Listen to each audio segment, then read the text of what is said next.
This morning, the Finance Committee welcomes Treasury Secretary Yellen for a hearing on the budget. This is an important opportunity to discuss big economic challenges. So that's where I'll begin. I'm coming off a string of town hall meetings across my home state of Oregon, and colleagues everywhere I went, the number one topic of discussion was inflation. People are feeling it at the grocery store and at the gas pump. In Oregon, a gallon of gas is going for $5.42. People are paying more in rent, in shops, and at restaurants. Now, this is taking place at the same time Americans learned on Friday that unemployment is 3.6%, near 50-year lows, and wages have been rising steadily. Overall, the job market is the strongest it's been in multiple generations. But in terms of what our families are feeling on the ground, inflation is causing real headaches. The challenge is how to tackle it. There's no cure-all, but the focus in Congress has to be on finding real solutions to drive down costs, protect everybody's ability to get ahead, and strengthen our economy for the long run. A first example, Democrats on this committee are leading the effort to bring down the cost of prescription medicine. Americans are getting mugged with every visit to the pharmacy window, and it is long past time to get them relief. Moreover, it's also past time to cut the costs pushed off onto American consumers by these middlemen in our economy, and in the prescription area, they're known as pharmaceutical benefit managers. A second example is energy and climate. Americans are spending huge amounts of money on gas and electricity. Putin's genocidal war in Ukraine is driving prices even higher. Oil and gas companies are raking in huge profits and handing out big checks to executives and announcing stock buybacks that benefit wealthy shareholders. All the while, the climate crisis grows around us. Bigger and hotter wildfires, stronger and wetter hurricanes, and longer and more punishing droughts. So it's a 1-2 punch. Americans pay more for gas, and they're paying more for the consequences of these unnatural disasters. I bet a lot of Americans would be interested in a plan that would lower their energy costs, make Putin poorer, and prevent climate catastrophes all at the same time. That's a big priority for Senate Democrats, beginning with the Clean Energy for America Act, which passed this committee. The bill, for the first time, uses a technology-neutral approach to taxes, and it would put our country on a path to cut emissions in half by 2030. One recent analysis found that our bill would save the average household $500 per year. And the legislation, for the first time in the history of the Finance Committee, stipulates that the more you reduce carbon emissions, the bigger your tax savings. There's also interest in ensuring that oil and gas companies can't game the tax code to pay next to nothing in taxes, and that's far too common today. Next, Senate Democrats want to lower the cost of renting or owning a home. That means investing in new cost-effective housing as well as cutting red tape, which, as I visited with the Secretary a little bit about before the hearing, is the approach Congress took years ago when it passed an electronic signatures law that I was one of the authors of that helped buyers and sellers who are just making common transactions. The bottom line is Congress shouldn't address our economic challenges by making working families worse off. Yet, regrettably, that's what Republicans want to do. The big economic plan coming from the Republican campaign chief, Senator Rick Scott, is to phase out Medicare and Social Security in a matter of years. Now, Senator McConnell has gone to great lengths to keep the Scott plan hush-hush. When he was asked earlier this year what the Republicans' agenda would be if they took back the Senate, he said, and I quote, "That is a very good question, and I'll let you know when we take it back," unquote. Yet Senator Scott coughed up the truth, and he's standing by his plan sunsetting those bedrock American programs for seniors. You can bet that Republicans will want to hand a fresh round of tax breaks to multinational corporations as well.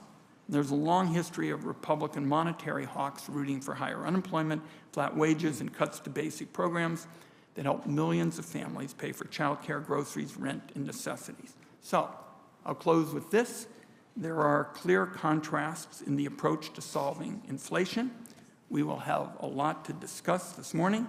I want to thank Secretary Yellen. She's got a very hectic schedule for joining us this morning. Look forward to our colleagues, and of course, we're interested in working with Senator Crapo and our colleagues on the committee. Senator Crapo. Thank you, Mr. Chairman. And Secretary Yellen, welcome to today's hearing. Thank you for being here. Inflation is at the top of my statement as well. Inflation is hurting American families and eroding wages. People are adjusting spending even on basic necessities just to make ends meet. They are being hammered at the gas pump and in the grocery aisles and across the economy.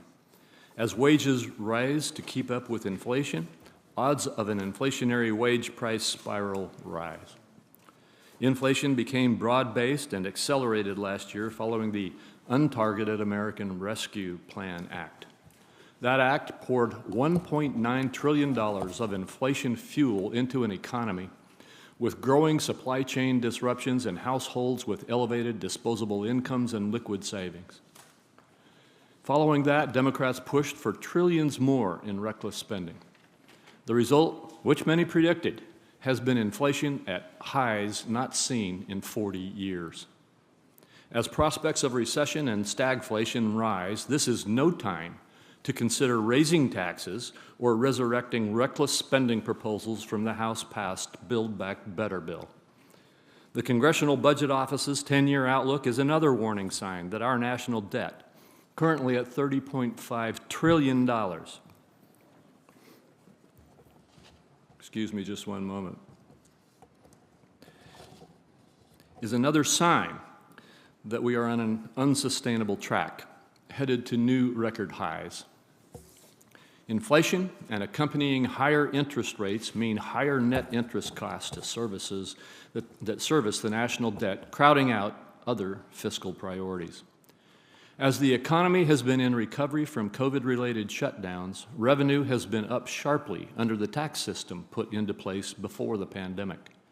CBO expects revenue this year to rise to 20% of GDP, the highest in more than 2 decades, and then average well above the 50-year historical average.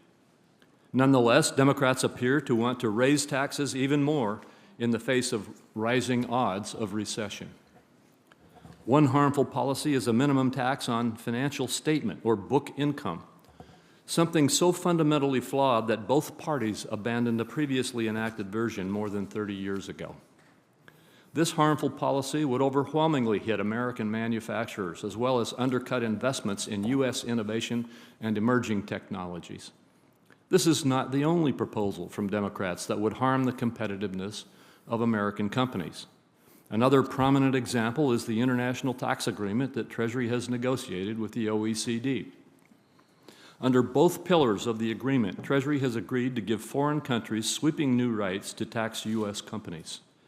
In an apparent attempt to bind Congress, Treasury agreed to terms without engaging in meaningful consultation with Congress.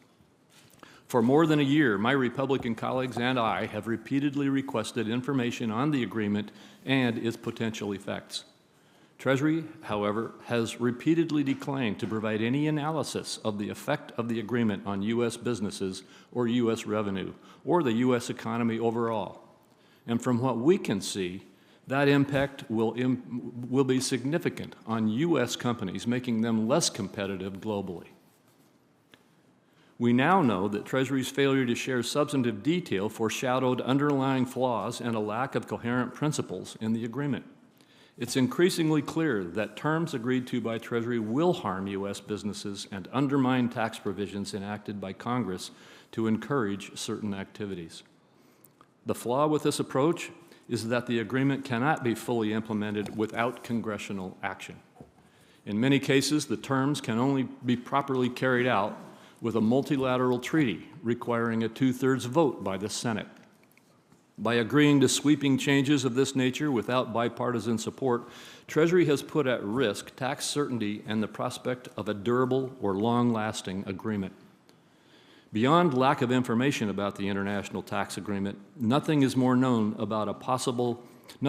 is known about a possible leak of private taxpayer data from the IRS to the left-leaning group ProPublica than we knew 1 year ago when it was first reported. More work is also necessary to establish independent oversight and financial controls over the $350 billion funding to states and localities in the American Rescue Plan, where no meaningful oversight was established. Treasury must also be willing to consult Congress on debt management, which it has thus far only been comfortable doing with Wall Street and the Federal Reserve. The committee, which is Treasury's authorizing committee, deserves more transparency and accountability from Treasury than we have been receiving. And, Madam Secretary, I do appreciate your service, and I look forward to hearing your testimony on these matters today. Thank you. Thank you, Senator Crapo. We'll be working together as we always try. Our first witness will be Secretary Janet Yellen, our first and only witness. Secretary Yellen is the 78th Secretary of the Treasury. She's the first person to have led the White House Council on Economic Advisors, the Federal Reserve, and the Treasury Department. Prior to leading Treasury and the Federal Reserve, Secretary Yellen was a distinguished fellow in residence at the Brookings Institution. She served as president of the American Economic Association, and she's a member of the American Academy of Arts and Sciences and the Council on Foreign Relations. She also, on a matter of great interest to the committee, was a founding member of the Climate Leadership Council. We're very glad to have you, Secretary Yellen. Colleagues, today we're really going to be focused on moving expeditiously. The Secretary has a hard stop at 12:45, and please proceed, Secretary Yellen. Thank you. Chairman Wyden, Ranking Member Crapo, and members of the committee, thank you for inviting me to discuss the administration's budget proposals. This budget prioritizes essential investments in education, medical care, and affordable housing, alongside tax reforms that enable deficit reduction and prioritize a fairer tax system. Over the past year and a half, we've experienced a robust recovery characterized by strong economic growth, historically low unemployment, and high household saving rates. This rapid, broad-based recovery has been buttressed by the congressional response to the challenges of the pandemic, beginning with the CARES Act at the beginning of the pandemic and continuing with the Consolidated Appropriations Act in late 2020 and the American Rescue Plan legislated at the beginning of 2021. As President Biden said last week, we now are entering a period of transition from one of historic recovery to one that can be marked by stable and steady growth. Making this shift is a central piece of the President's plan to get inflation under control without sacrificing the economic gains we've made.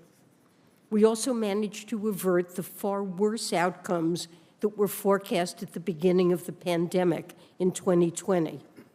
After the onset of the pandemic, CBO forecast that unemployment would exceed 9% in 2021. Now we're experiencing historically low unemployment. We're also witnessing sharp reductions in the budget deficit, with CBO recently forecasting the largest nominal reduction to the federal deficit in history. According to their projections, the deficit as a share of the economy this year will be at a lower level than CBO projected before the American Rescue Plan passed. Still, we currently face macroeconomic challenges, including unacceptable levels of inflation, as well as the headwinds associated with the disruptions caused by the pandemic's effect on supply chains and the effects of supply-side disturbances to oil and food markets resulting from Russia's war in Ukraine. To dampen inflationary pressures without undermining the strength of the labor market, an appropriate budgetary stance is needed to complement monetary policy actions by the Federal Reserve. Moving forward, elements of the President's proposed legislation, including the clean energy initiatives and plans to reform the prescription drug market, can help lower the costs paid by American consumers. Is that what you think is going on? Treasury's been actively working with Congress on many challenges. Most important is our joint response to Russia's illegal and unprovoked war against Ukraine. Treasury is committed to doing what we can to ensure that Putin's brutal war continues to be met with fierce resistance internationally. Alongside more than 30 other partners abroad, accounting for more than half of the world's economy, the U.S. government has imposed unprecedented financial pressure measures on Russia and its leadership. Today, the Kremlin has been cut off from the global financial system. The Russian economy is experiencing severe contraction, with most analysts projecting a double-digit decline in Russian GDP in 2022, and they're experiencing sharply elevated inflation. We're grateful for the strong support of Congress in this endeavor, including its recent provision of $40 billion in security, economic, and humanitarian aid to the people of Ukraine. Our joint resolve is essential to supporting the people of Ukraine against this brutal invasion of their homeland. Over the past year and a half, we have successfully collaborated with Congress on the bipartisan infrastructure bill, a bill designed to do the hard generational work of building a more dynamic, structurally sound economy by smartly investing in the future. The law will rebuild America's roads, bridges, and rails, expand access to clean drinking water, ensure every American has access to high-speed internet, and invest in communities that too often have been left behind. However, our work isn't done. Building a fair and stable tax system that promotes broadly shared growth is important to both adequately funding investments and to reducing deficits and debt.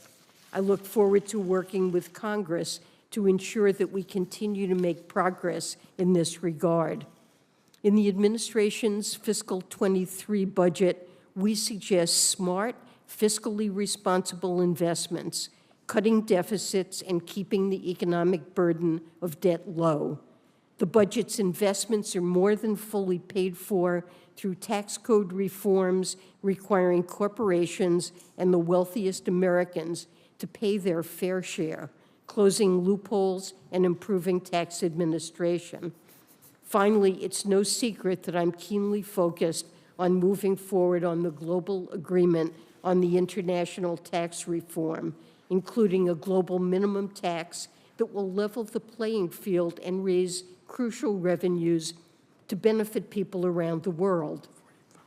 Last fall, 137 countries, representing nearly 95% of the world's GDP, agreed on a deal that will stabilize our tax systems, provide resources to invest in security and respond to crises like COVID-19, and ensure corporations fairly share the burden of financing government. I'm hopeful that Congress will also implement this global minimum tax as part of its legislative agenda. Thank you, and I look forward to taking your questions. Thank you very much, Madam Secretary and colleagues. Let me just say in the beginning, we've got many members with questions, so this morning we're going to really have to stick to the 5-minute rule. Madam Secretary, let me start with cutting costs and fighting inflation. Some of my Republican colleagues have proposed increasing taxes on 75 million middle-class families by almost $1,500 this year alone, and on nearly half of small business owners. Instead of taking money out of these taxpayers' pockets, President Biden and Democrats propose to lower the cost of energy healthcare and prescription medicine, childcare and housing. We would also reduce cost pressures by making the wealthy and large corporations pay their fair share. In particular, the President and I believe strongly that billionaires should not be able to use current tax laws to pay little or no taxes for years on end.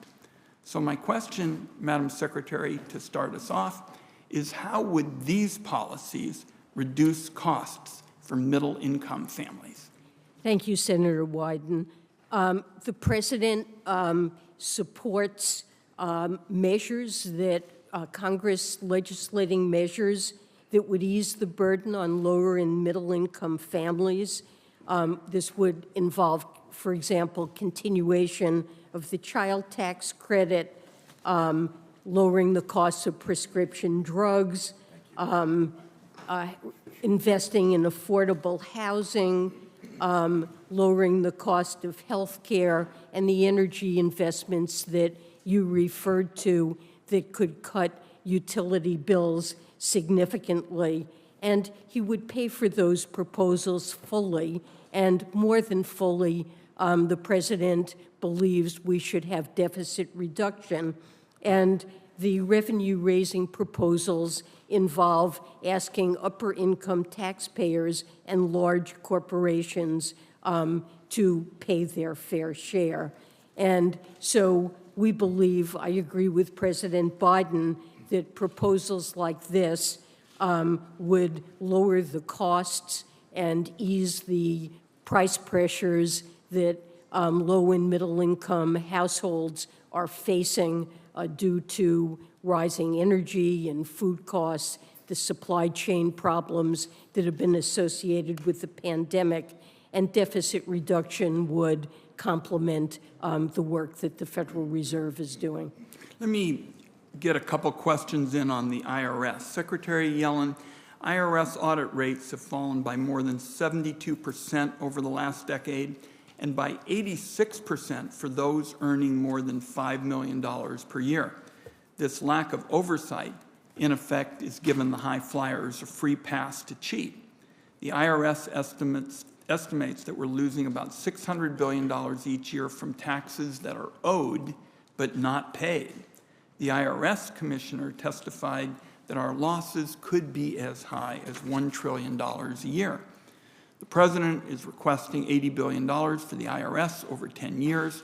According to the Congressional Budget Office, this investment would raise over $200 billion in revenue, primarily from high-income tax cheats. Can you talk a bit about why this is a smart investment and how it would help fight inflation? Well, tackling that $600 billion annual tax gap is absolutely important in ensuring fiscal responsibility. It would generate substantial revenue in a manner that's efficient and fair.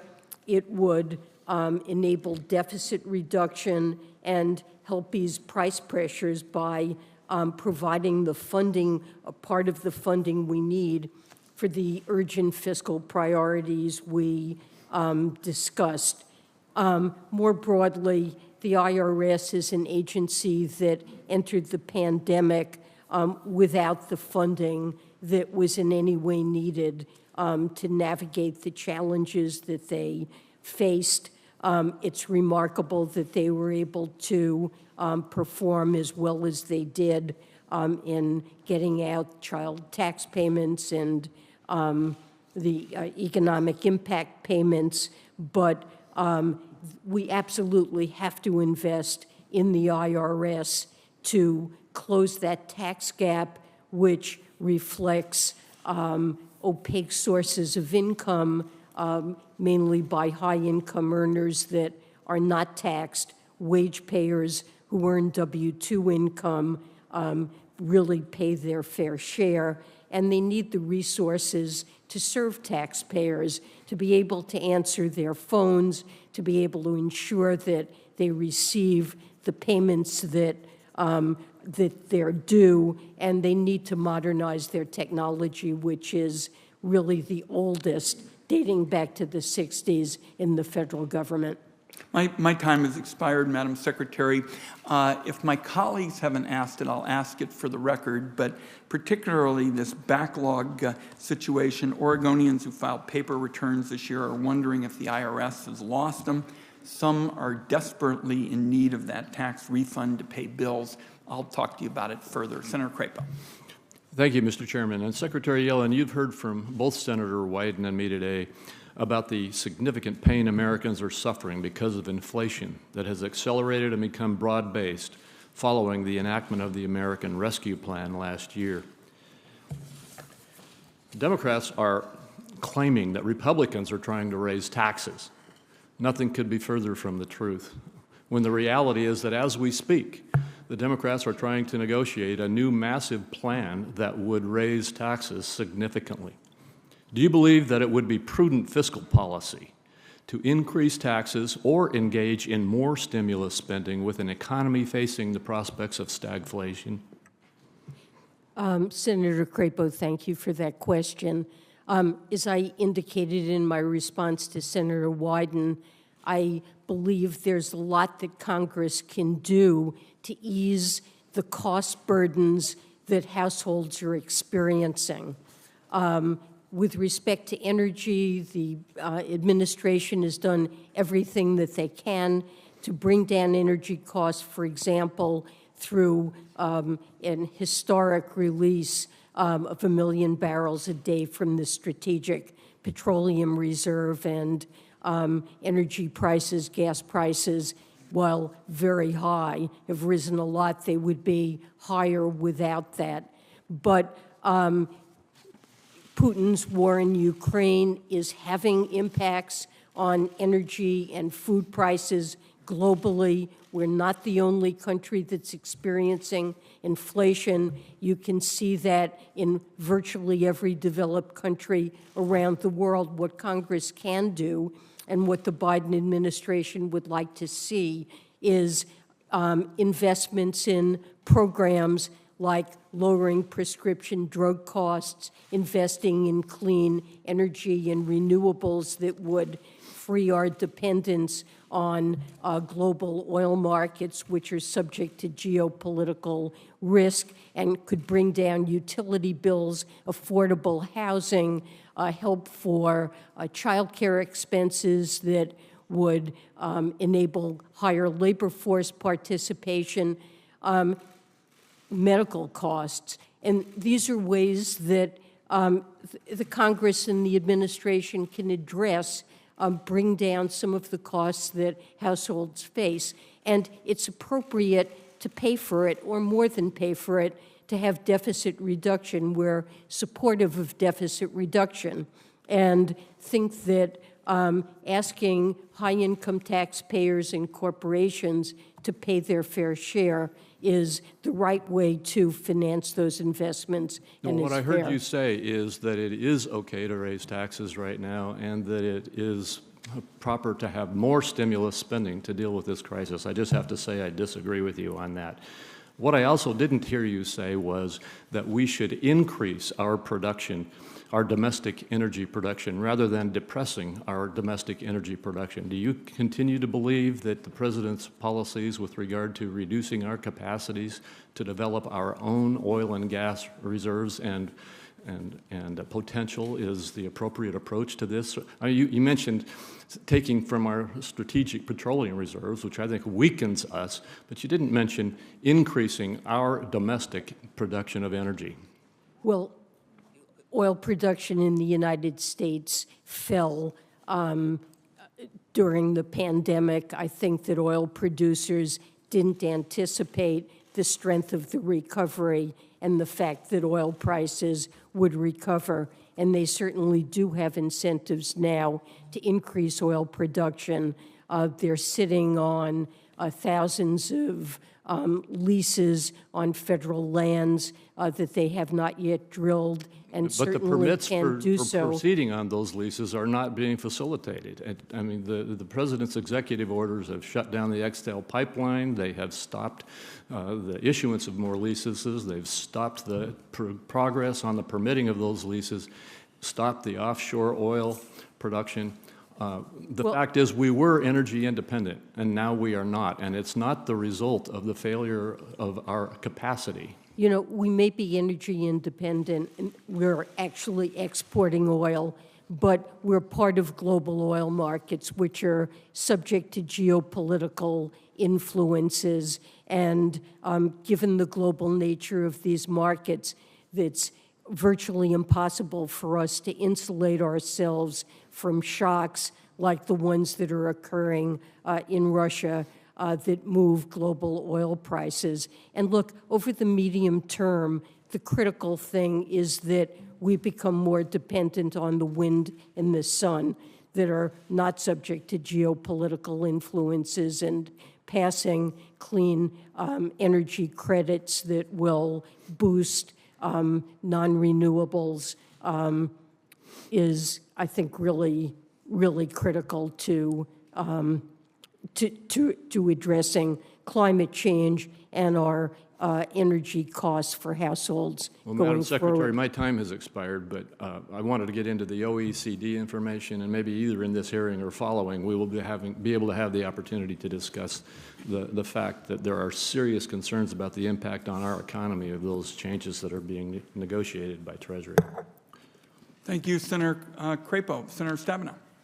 Well, good morning, Madam Secretary. We're so glad to have you with us. I do have to say, just on the issue of gas prices, after waiting for a long time to have enough chips in this country to finally get my electric vehicle, I got it and drove it from Michigan to here this last weekend, and went by every single gas station, and didn't matter how high it was. And so I'm looking forward to the opportunity for us to move to vehicles that aren't going to be dependent on the whims of the oil companies and the international markets. Madam Secretary, let me just back up a second, because when President Biden came in, he really inherited a mess. And the reality is that even starting with the deficit, that 30% of all the publicly held debt in the country was created during 4 years of President Trump, including the largest tax cut for rich people and corporations. And so huge, and thank you for bringing that down. That deficit is now coming down faster even than we would have hoped. But there was no system for distributing vaccines. Children weren't in school. We didn't have testing, let alone home testing. We didn't have medicines. I mean, small businesses and restaurants and theaters, you know, everyone worried about, were we going to be able to save lives and get through this? The good news is we did. And a big piece of that was what was done in the American Rescue Plan to make sure we have vaccines and could help children get back in school and help our restaurants and help people survive and so on. So I want to just reiterate the fact that based on all of that effort, we've seen the U.S. add 8.7 million jobs since President Biden took office, including 545,000 manufacturing jobs, which I'm particularly excited about. Business investment up 20%, more small business applications in 2021 than in any previous year. So that's good news. Here's the challenge that we know, and which we're all talking about now. Despite all this great news, when you have a global supply chain, and we're not getting enough of those chips for automobiles, and we have consolidation in the food industry, and we have all these other issues. People have more savings, they want to buy things, but the things aren't there to buy. And that's supply chain breakdowns, and that leads to inflation, which is where we are right now, which is what we're all talking about, which is very real for everyone. I mean, the exact story is different in different parts of the economy, but the bottom line is that people have more savings to buy things, not enough things to buy, prices go up, and so here we are. You didn't create that, President Biden didn't, we didn't. It was the result of what has happened in this global economy, frankly, that I think we need to rectify by bringing jobs home, making more things in America, and so on, which I appreciate the Biden administration doing. So if you could just take a moment to speak a little bit more about what you believe we need to be doing in Congress to help bring those prices down. It's great political theater to point and just say, oh, prices are up. And my reaction is, duh, they're up for everybody. The question is, what are we going to do about it? And that's going to take bipartisan support to get that done. So could you talk a little bit more about what we should be doing to help bring those prices down? So let me say, I think that bringing inflation down should be our #1 priority, and President Biden, in an op-ed on inflation in recent remarks, has indicated that it is our top priority.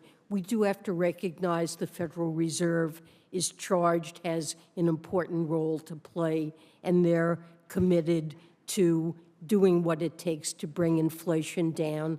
And President Biden is strongly supportive of the independence of the Fed and getting out of the way and giving them the room to do what they need to do. I think we can complement that by deficit reduction. But beyond that, the president has done what we can to address supply chain challenges. And as discussed with Senator Wyden, Chair Wyden, that I believe Congress, the president believes Congress can do a lot to mitigate some of the most important and burdensome costs that households face, whether it's that they can't find affordable housing, that prescription drug prices are too high, and we can address that while also raising revenue for the government, whether it's high health care costs or high energy costs, by making the investments in renewables that are necessary to bring down utility bills and shield us from geopolitical developments that provide shocks to our economy.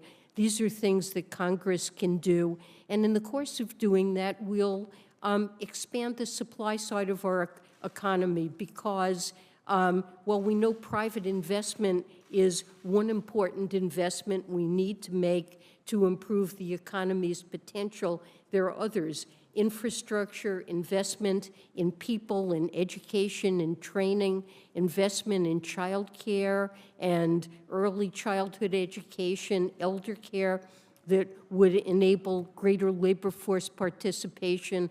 All of that could help to bring down inflation and lead to strong, sustainable, stable growth.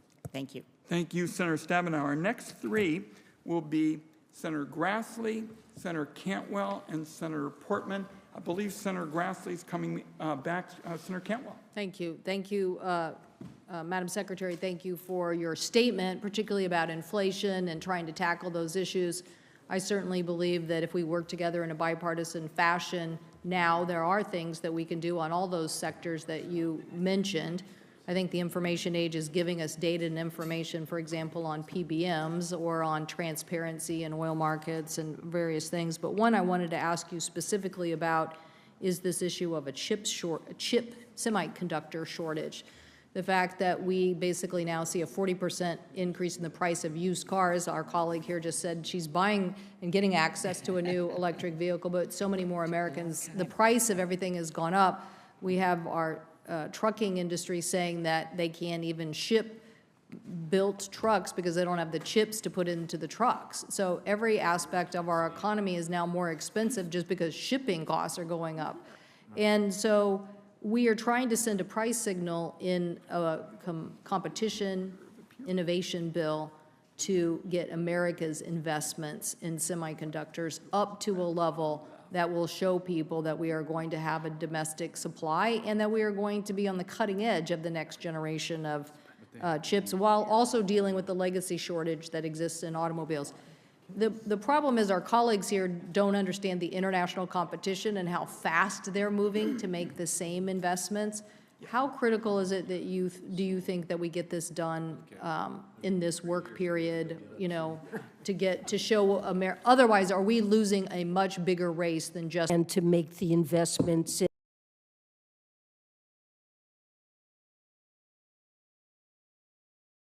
in semiconductors that will keep the United States in the lead in this critically important industry, and to make sure we have the capacity to produce advanced chips at home. I think this is a national security issue as well as an economic issue, and I think USICA is a very important bill that I would very much like to see passed.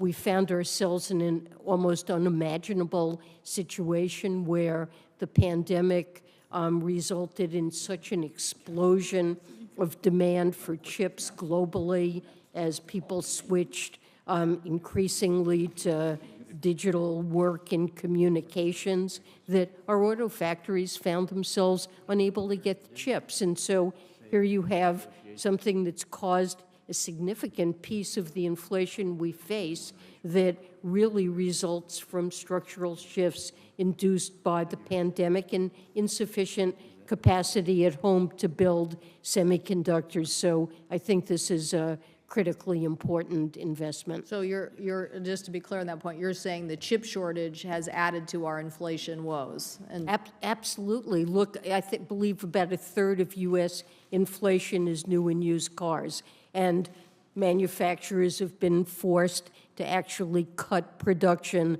of cars when they face absolutely record demand for those vehicles, and it is all due to a shortage of semiconductors. Well, and since this market is so strong, it gets a little confusing to people, but at $20 billion a pop to build a foundry, most companies don't have $20 billion sitting around. And so the international chase to get that industry in those countries, I don't know if you think this is a seminal moment for us in this level of investment. I just see what's transpired with us going down in production over the last decade. And I now see how hungry Europe is and how hungry Asia is. How competitive is the financing environment in other countries? Well, there have been subsidies in many countries of semiconductor production, and certainly a conscious drive in China and other places to boost semiconductor production, and it's drifted away from the United States. And I think we need to do that. It's really critical that we develop that capacity, and certainly American companies understand this and are looking to do it, but USICA would make a big difference to their ability to get that financing. Thank you. Thank you, Mr. Chairman. I thank my colleague. Next would be Senator Portman.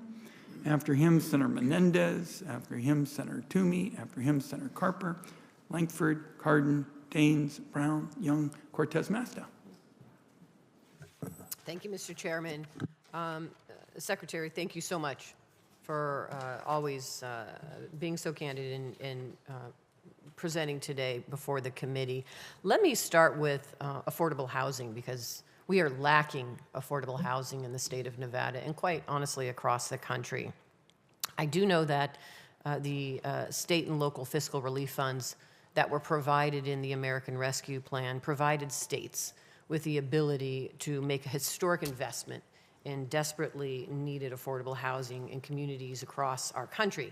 In Nevada, we expect to build or preserve at least 3,000 new affordable homes with these funds. It's very important that the American Rescue Plan funds leverage the nation's most reliable and impactful affordable housing production investment, which is the low-income housing tax credit. Here's my concern. I am concerned that in my state and some of the states across the country, they're not able to use the funds that they were received through the state and local fiscal relief funds to leverage those against the low-income tax housing credit. So my hope is that the administration, and particularly Treasury Department, will help us clarify to those states that how those funds can be used for that leverage. And I'm curious your thoughts on that process. Well, we are absolutely encouraging the state and local relief funds to be used for affordable housing. And actually, recently we published a fact sheet that explains practices that we have found promising and highlighting some of the ways in which these funds are being used for this purpose. But certainly we are strongly encouraging that these funds be used to boost the affordable affordable housing.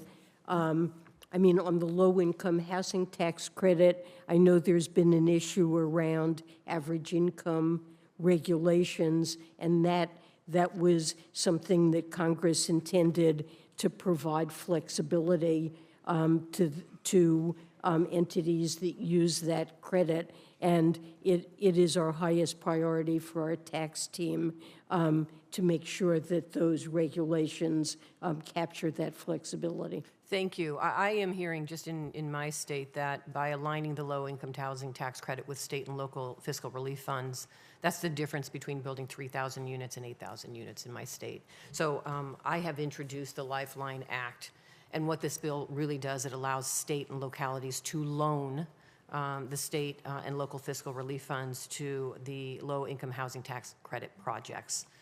The loan authority is necessary because of the obligation to spend all of the state and local fiscal relief funds by 2026. That's my first priority, to pass that. As you can see, there is a challenge in getting both sides, Republicans, Democrats, on board essential legislation to lower costs for families, unfortunately. So my next ask is that I am hopeful that the Treasury Department clarifies in its final rule and it allows those types of loans, whether they're blended loans or grants to nonprofits that provide loans, just clarifying through your rules that those funds can be used in that way. That will help us build these more affordable homes in my state and across the country. I'd be happy to work with you on that, and I'll make sure that my staff is in touch with yours to make sure that we're addressing that. Thank you. I appreciate that. Let me jump to Social Security Administration. I appreciated the recognition in the budget of the challenges faced by many individuals in accessing Social Security Administration services. Communities are still reeling from the public health and the economic impacts of the pandemic, and in many cases, the services and supports that the Social Security Administration provides are key to helping individuals recover. Can you talk through the investment in the Social Security Administration that you've proposed in the budget? And how will they help folks access their earned benefits when they need them?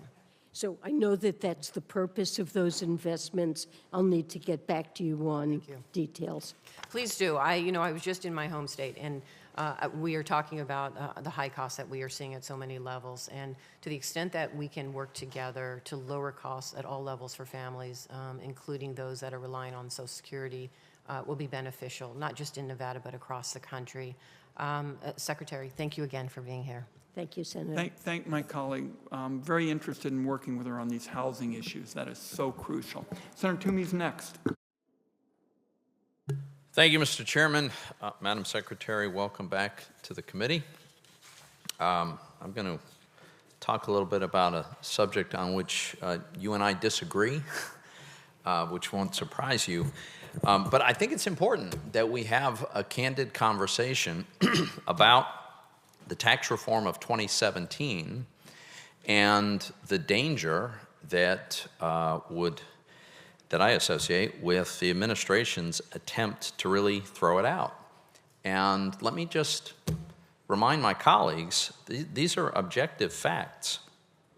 In the wake of the tax reform of 2017, take 2019, the first year for which it was fully implemented, we had the best economy of my lifetime. The lowest unemployment rate in 50 years, more job openings than people looking for jobs, record low poverty, median household income at an all-time high, strong wage growth, and this is important, the wage growth was faster than the rate of inflation.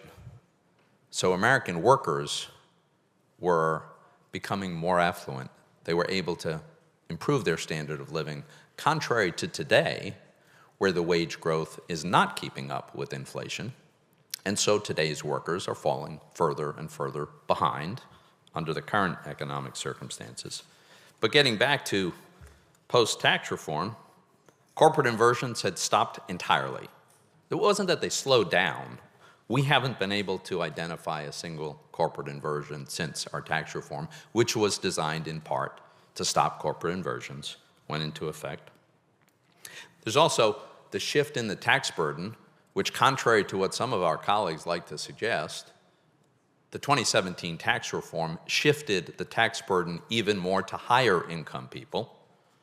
The top 1% of wage earners paid a greater share of the total tax burden as a result of the 2017 tax reform. The bottom 50% paid a lesser percentage, and today the top 1% makes about 20% of the income in America, pays about 40% of the taxes.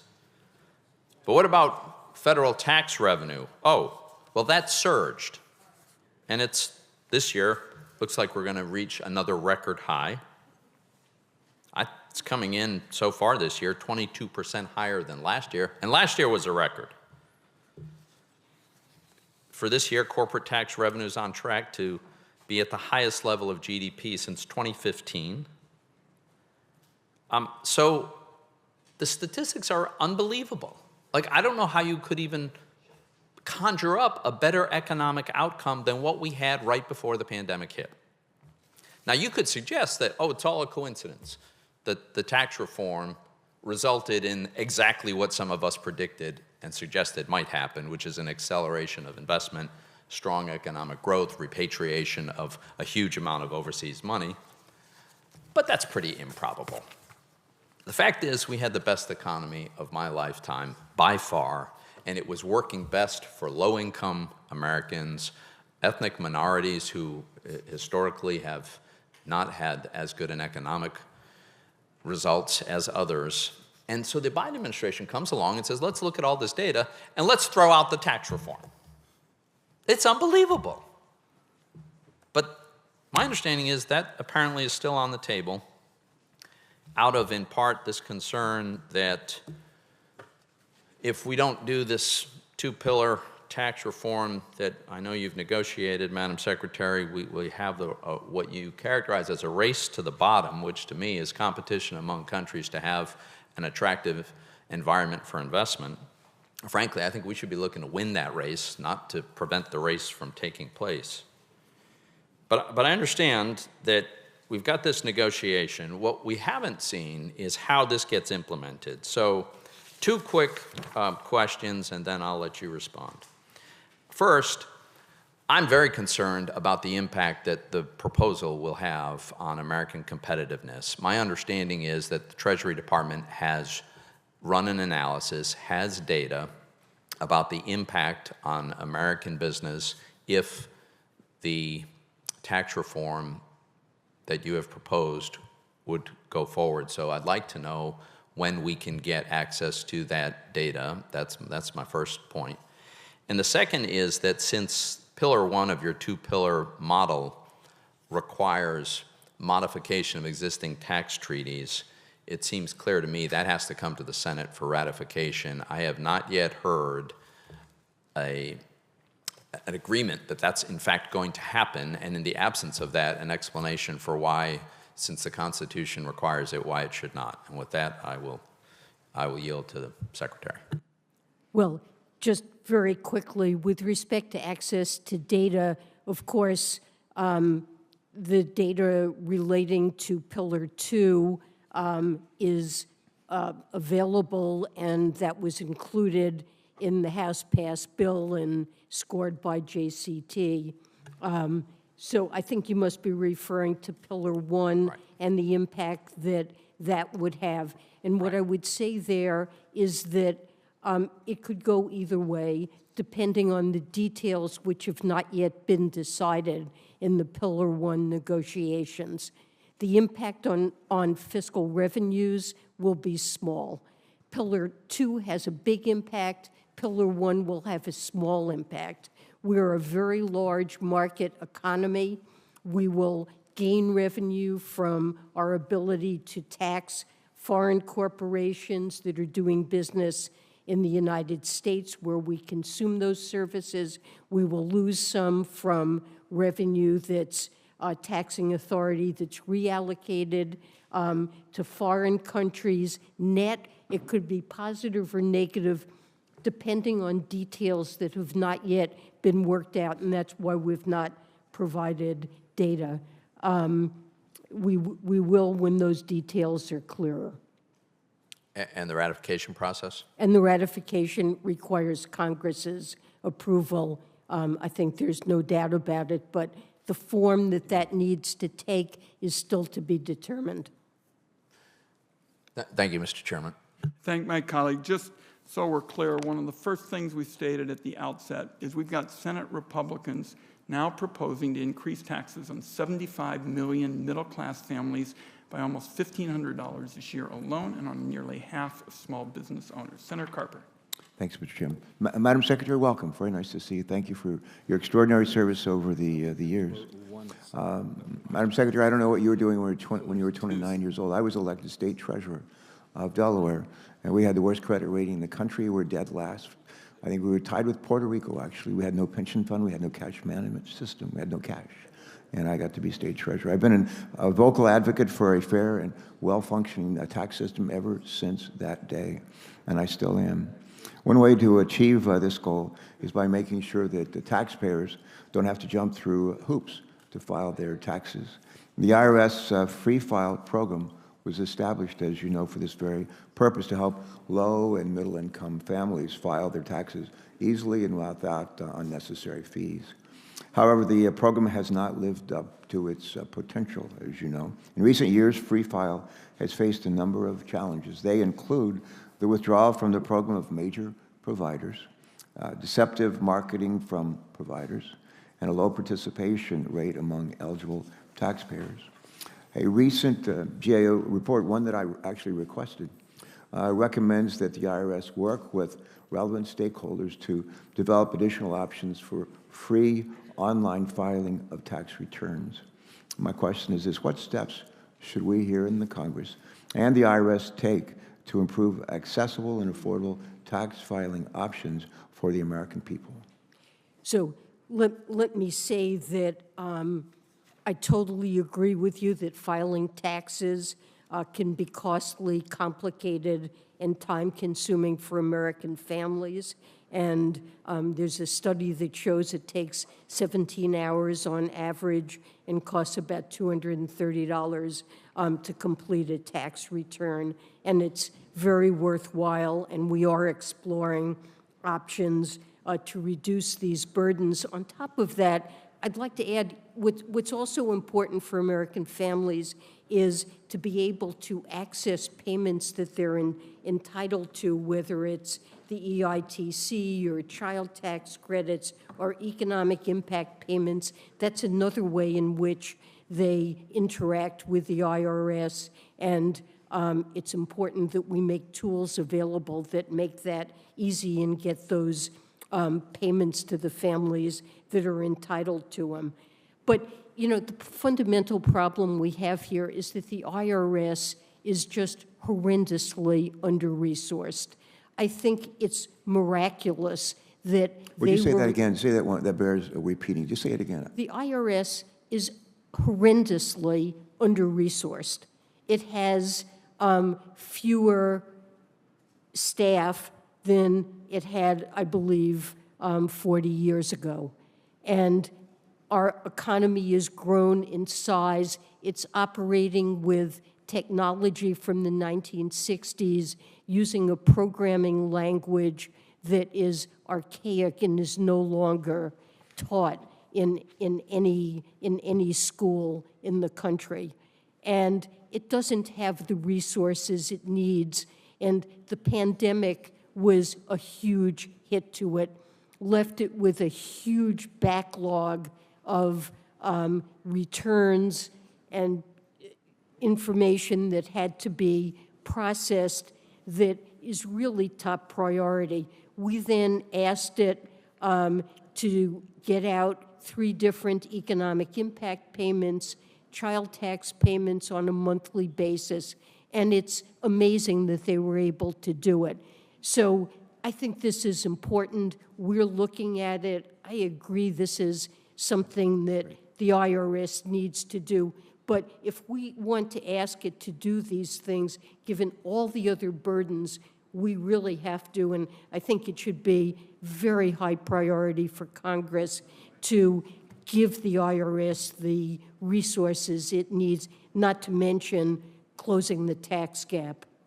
I'm Tom Carper, and I approve this message. Thank you. Thank you, Senator. One second question, short one, Secretary Yellen. How can common sense reforms to estate and gift taxes make our tax code fair and more fiscally responsible? I believe there are loopholes there that should be closed. We put out a number of proposals relating to estate and gift taxation in the Green Book, and we're exploring ideas where we believe that we can curtail some techniques that are used that we can do under existing authority. Agree with you. That's an area to be scrutinized carefully. I'm going to ask you to respond more fully in writing, but thank you for that initial response. And again, thank you for joining us today and for your work. Thank you, Senator Carper. Senator Langford's next. Mr. Chairman, thank you. Secretary Yellen, thanks for being here as well on it. This morning, I actually sent over a letter to you just because it is the 1-year anniversary of the ProPublica release, actually. And the challenge that we have is getting information about taxpayer information and how it is kept secure. We have asked for just a hearing, just a briefing, just to be able to sit down with you and your team and say, how is taxpayer information being protected? What has changed in this time period? We're not asking for the specific 6103 information. We're not trying to get into the specifics of what's out there with ProPublica. We know there's an investigation. But at the 1-year anniversary, we just want a yes or no answer. Can we get a briefing with you and with your team on how taxpayer information is now being protected and what's changed? I will certainly ask my team about that and have them get back to you, and we'll try to try to arrange something. Let me just say, it is very high priority. Look, disclosure of confidential government information is illegal. It's something we take very seriously. There are procedures and controls in place. We're just a year into it, and we haven't got any information on what's actually happened. So we've heard that, but we just don't know what's actually happening behind the scenes. We just continue to hear and see information leaked out over and over again. So we want to get as much information as we can on it and what's being done, how things have changed. Absolutely. I don't think that there's information that's being leaked out over and over again. If there is, I'm certainly not aware of it. Well, thank you. We'll follow up on that. We would like that briefing, Tom. On the OECD question on this, this is a challenge for us as we're just trying to keep flow of information as well of what's actually happening on it. In this case, I'm going to show you a map real quick. In this case, we've got an American company. This American company has done everything we've asked them to do based on tax policy. Their jobs are here. Their intellectual property is here. Their research and development is all being done here. They've done all that according to our tax code that Congress has passed to incentivize that. Now, all these countries in the dark blue will have leverage over those American companies that are following our tax law to be able to determine how much they're going to now pay overseas. So if China or the UK gives a subsidy instead of actually having R&D credits on it, then suddenly these American companies following American law are now going to pay more. So our concern on this OECD agreement that's happening is it seems to be structured to incentivize companies to move their IP internationally or to move their R&D internationally. That would allow them to be able to balance out their tax portfolio. Help me understand where I'm wrong on this. I don't understand that. I mean, we are the only country that imposes any minimum tax on the foreign earnings of our multinational corporations. It's currently at 10.5%, but on a blended rather than country-by-country basis. No other country does this, and what this global deal is going to do is to force every other country around the world that signed up, 137 countries that have signed this agreement, to impose a minimum tax on their corporations, on their overseas earnings of at least 15%. But our understanding of this is they'll impose that 15% minimum, and then they'll actually take out things like their subsidies, where our credits that have been passed in law won't count on that, but their subsidies will. Many of our credits will count on that. But their subsidies won't, yeah. Well, it's structured so that direct subsidies aren't counted, whether we give them or they give them. Right. But on the tax side, it does count. But we certainly would work with Congress to make sure that the benefits that Congress intended the business credits are structured so that they will be available. So yeah, that is reassuring to hear, because we've not had this sense of working with Congress through this process. It seems to be a deal that's negotiated everywhere else, and it's coming back to us last. Obviously, according to the Constitution, revenue changes have to be done through Congress and have to be voted on here. There seems to be an incentive to be able to move to something very different. This is the same thing we're dealing with the foreign tax credit piece right now. The foreign tax credits, the regulation was actually put out in January. A lot of companies, including companies in my state in Oklahoma, are really struggling to be able to understand that. We've had folks from Treasury that have come out and said more guidance is needed, but it seems to be the train is still moving, and they're still trying to figure out, only with an audit at some future date, if they were following the rules or not on this, because the guidance has not actually come out on time. So can you help me with the foreign tax credit piece to know, is this going to be delayed, or is this still going to be implemented this year when there's not guidance, but there's been a change, and it's been a change that's been different than what's happened for decades? Well, we have issued a regulation, But no we guidance. do understand that there are some issues that businesses have around it, and we certainly wish to work with you to address those. Will it be delayed, the implementation, until they get guidance? Time of the gentleman's expired. Let's get an answer to this. I don't think it will be delayed, but we Thank- will work to address issues with it. I thank my colleague. Senator Cassidy's next. Madam Chair, several things. Madam Secretary, I'm sorry. Social Security is going insolvent. The administration has not proposed anything to address the insolvency. Is there going to be a plan coming forward from the administration to address Social Security insolvency, which is, I think, 12 or 13 years away now, with all the implications of further delay makes it harder to address? Well, so we gained 1 year in terms of the life of the Social Security fund, how long it continues to fund benefits.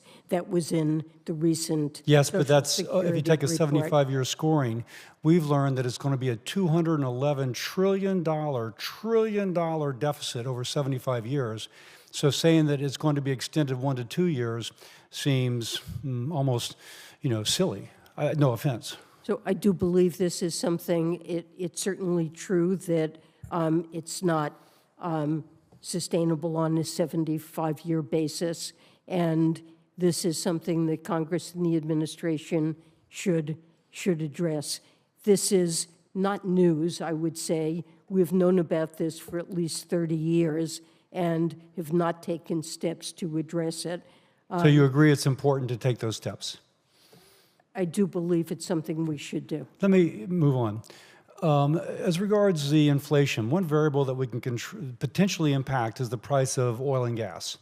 Now, you've mentioned how it's an international market and there's some limit as to the impact of what we do locally. But that said, the administration has proposed decreasing tax incentives for the production of oil and gas. Now, if you decrease tax incentives, you're going to have less oil and gas produced. Now, that's going to intuitively decrease supply and contribute to that upward pressure. Does that make sense? Well, over the medium term, we absolutely need to move to renewables and to Now, but I'm speaking about right now. If we decrease tax incentives to produce, that will decrease supply. And yet the administration is proposing to do that. Well, I'll just make that point and then move on. Indeed, if we're going to speak about, I have a quote here, apparently one of the major problems with producing oil and gas right now is the cost of oil field services. And here's a quote from the CEO of Occidental. She says that the, quote unquote, the paraphrase, given how expensive drilling and oil field services have gotten, it's almost value destruction if you try to accelerate anything now. Now, what would you think about increasing the tax incentive to drill oil and gas, recognizing what the CEO of Occidental says, that the cost of oil field services are so great, it is value destruction to attempt to accelerate? Well, prices are very high, in part because of, importantly, because of Russia's war on Ukraine, and I believe the incentives are certainly there to boost production, and that is something we need in the short run to So help relieve if we pressures. could make a case that, and I don't mean to be rude, I'm sorry, if we could make the case that increasing the incentive, increasing the tax credit for 3 to 5 years to offset the increased cost of oil field services could increase production, would that be something that should be entertained? Well, look, I think it's profitable as it is. Prices have gone up a lot, and that helps to offset those costs, to help oil companies cover them. And so the price system is working and provides incentives. Now, what we're trying to do is lower the cost. Well, let me just move on. We're in a situation right now as regards Russia and the price of oil, in which, because of the restrictions on purchasing Russian oil, their oil profits have increased. So they're selling less, but at a higher price. To say one more time, Russia now makes more money from oil and gas sales than it did before we began to apply sanctions.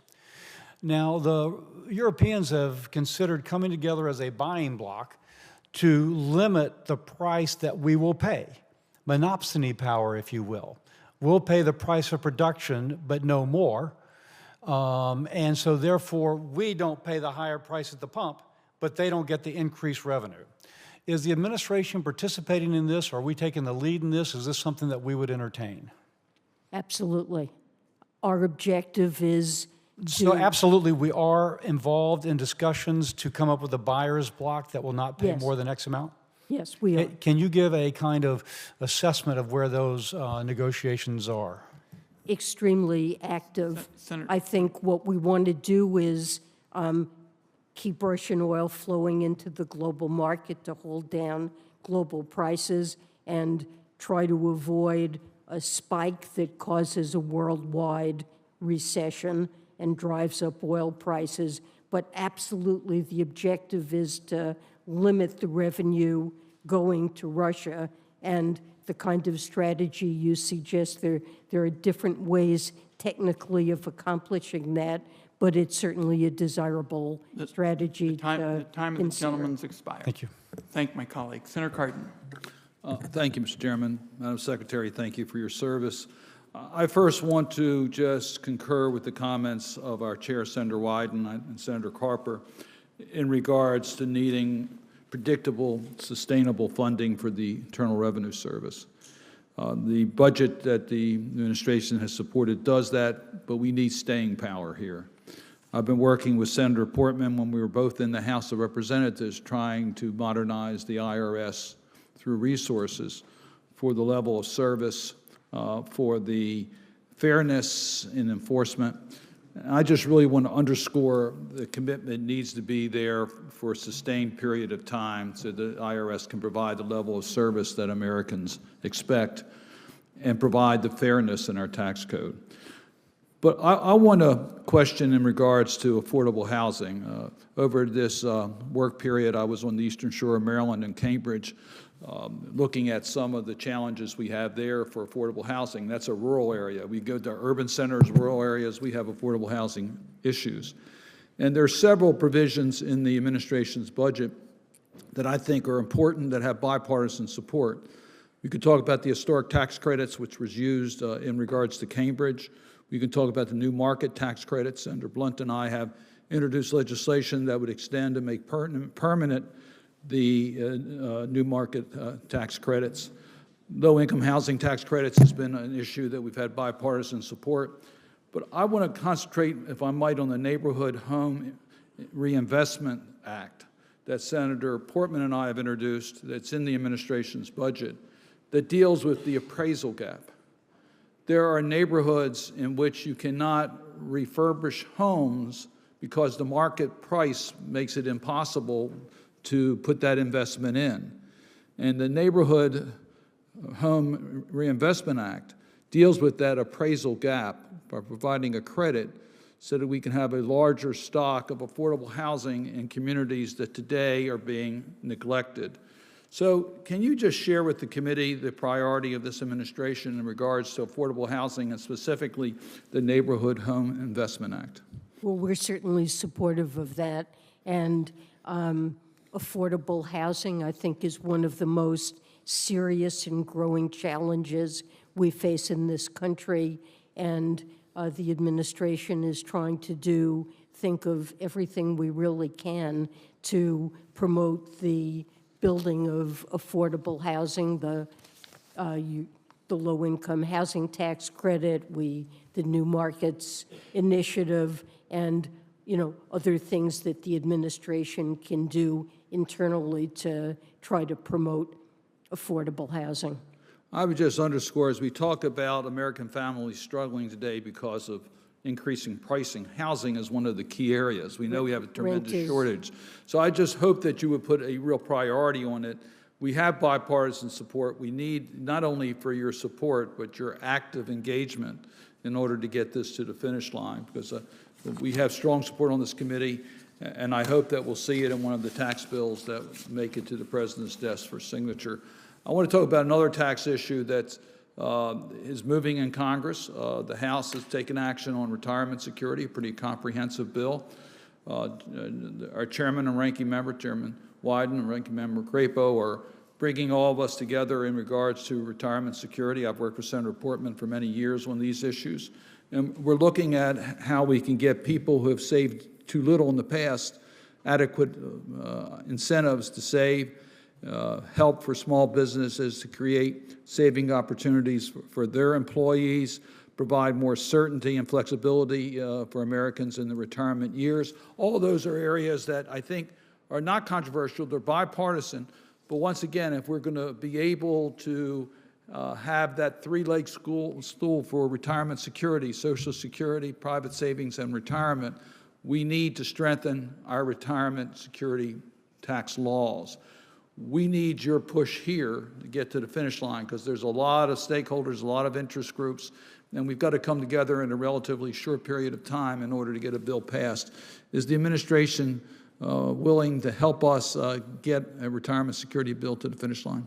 We certainly look forward to working with you on it, and our staffs can talk to one another about what's needed. We're certainly glad to work with you on that. Well, I appreciate that. We're going to need some priorities here from the administration to help us. There are different views, and we have to reconcile different committees here in the House and the Senate. I know there's a lot on your plate, but I would urge you to give this a high priority. Thank you, Mr. Chairman. Thank you, Senator. Thank you, Senator Cardin, and Senator Crapo and I are going to give the retirement bill a very high priority. Good work. Senator Portman's next. Thank you, Mr. Chairman, and thank you for your focus on the retirement policy front, as well as Ranking Member Crapo, and to Senator Cardin.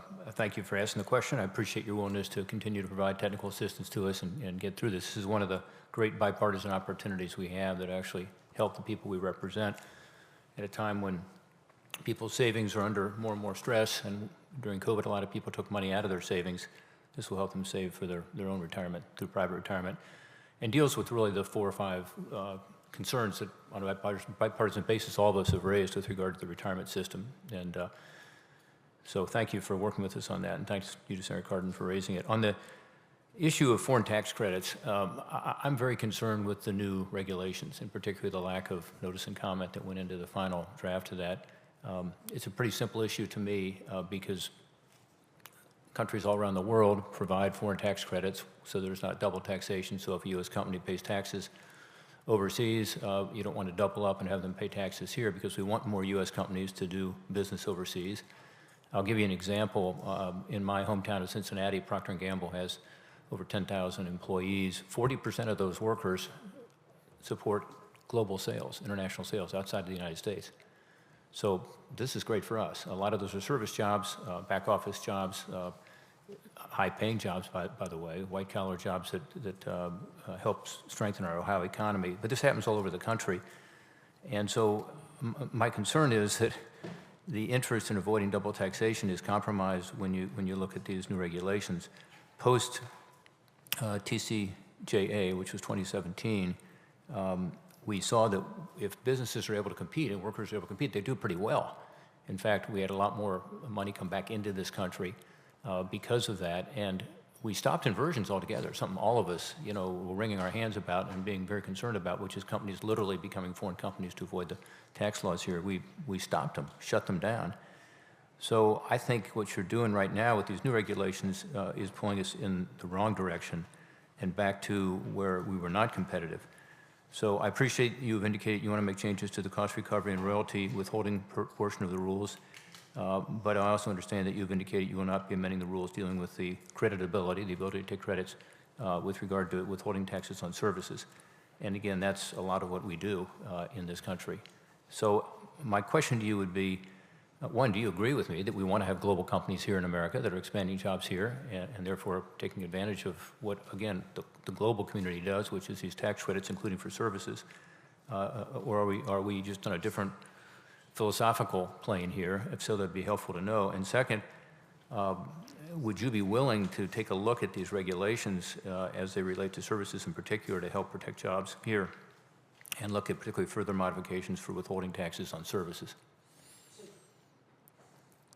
So let me say first, of course, we will look at any concrete suggestions that you have and work with you. We understand that there are concerns about these regulations, and we certainly will revisit them and look at comments. But philosophically, let me say, we think that these regulations are very important to protect critical interests of the United States. And the fundamental principle is that we should allow a credit for foreign taxes only where the foreign taxing jurisdiction has the primary right to tax the income. And what we're seeing around the world are new kinds of taxes, like digital service taxes, where foreign countries are essentially trying to expand their taxing jurisdiction through extraterritorial type taxes. And these are taxes that should not be entitled to take the foreign tax credit. And if we grant it, we're just encouraging countries to impose taxes that we think, in the case of digital service taxes, we've found them to be unfair trade practices. Well, Madam Secretary, let me interrupt just for a second because I have a limited time. I don't disagree with you on the digital services taxes. That's not the issue here, and I understand your position on that, and I tend to share your position that American companies have been unfairly targeted with regard to digital services taxes. I'm talking about withholding taxes with regard to services. And I think it's important that we have final regulations that have received notice and comment, from American workers through American companies, because it's very different than the initial regulations in that regard. So that's the issue I'm focused on today. Well, we certainly work with you on that, and we're reaching out and understanding what the concerns are about One these idea, rules, has been floated as a one-year delay to give us a chance to actually get the notice and comment and understand it better. I hope you would consider that. The time, my friend, has expired, and did you want to respond to that, Secretary Yellen? I was just going to say that if there are changes, they can be applied on a retroactive basis. Very good. Thank you. Senator Daines is next, and then I very much hope we can get Senator Casey, who's been so patient, and we'll have to see who else is coming. Senator Daines. Mr. Chairman, thank you. Secretary Yellen, thanks for being here today. I do want to talk about inflation because that's what everybody's talking about back home. The chairman mentioned that in his opening remarks. It's truly remarkable what's happening with the inflationary hurricane force winds that are blowing today.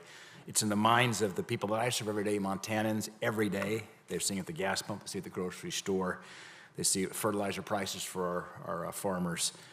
The Biden administration has attributed, though, this broad-based rapid inflation that began last year to Putin.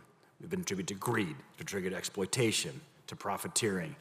The one thing we've not heard the administration say is that there may have been a contributing factor with the $1.9 trillion spending package that was passed in March of 2021 by this Congress, that we were calling out the concerns of the inflationary pressures it would create in the economy.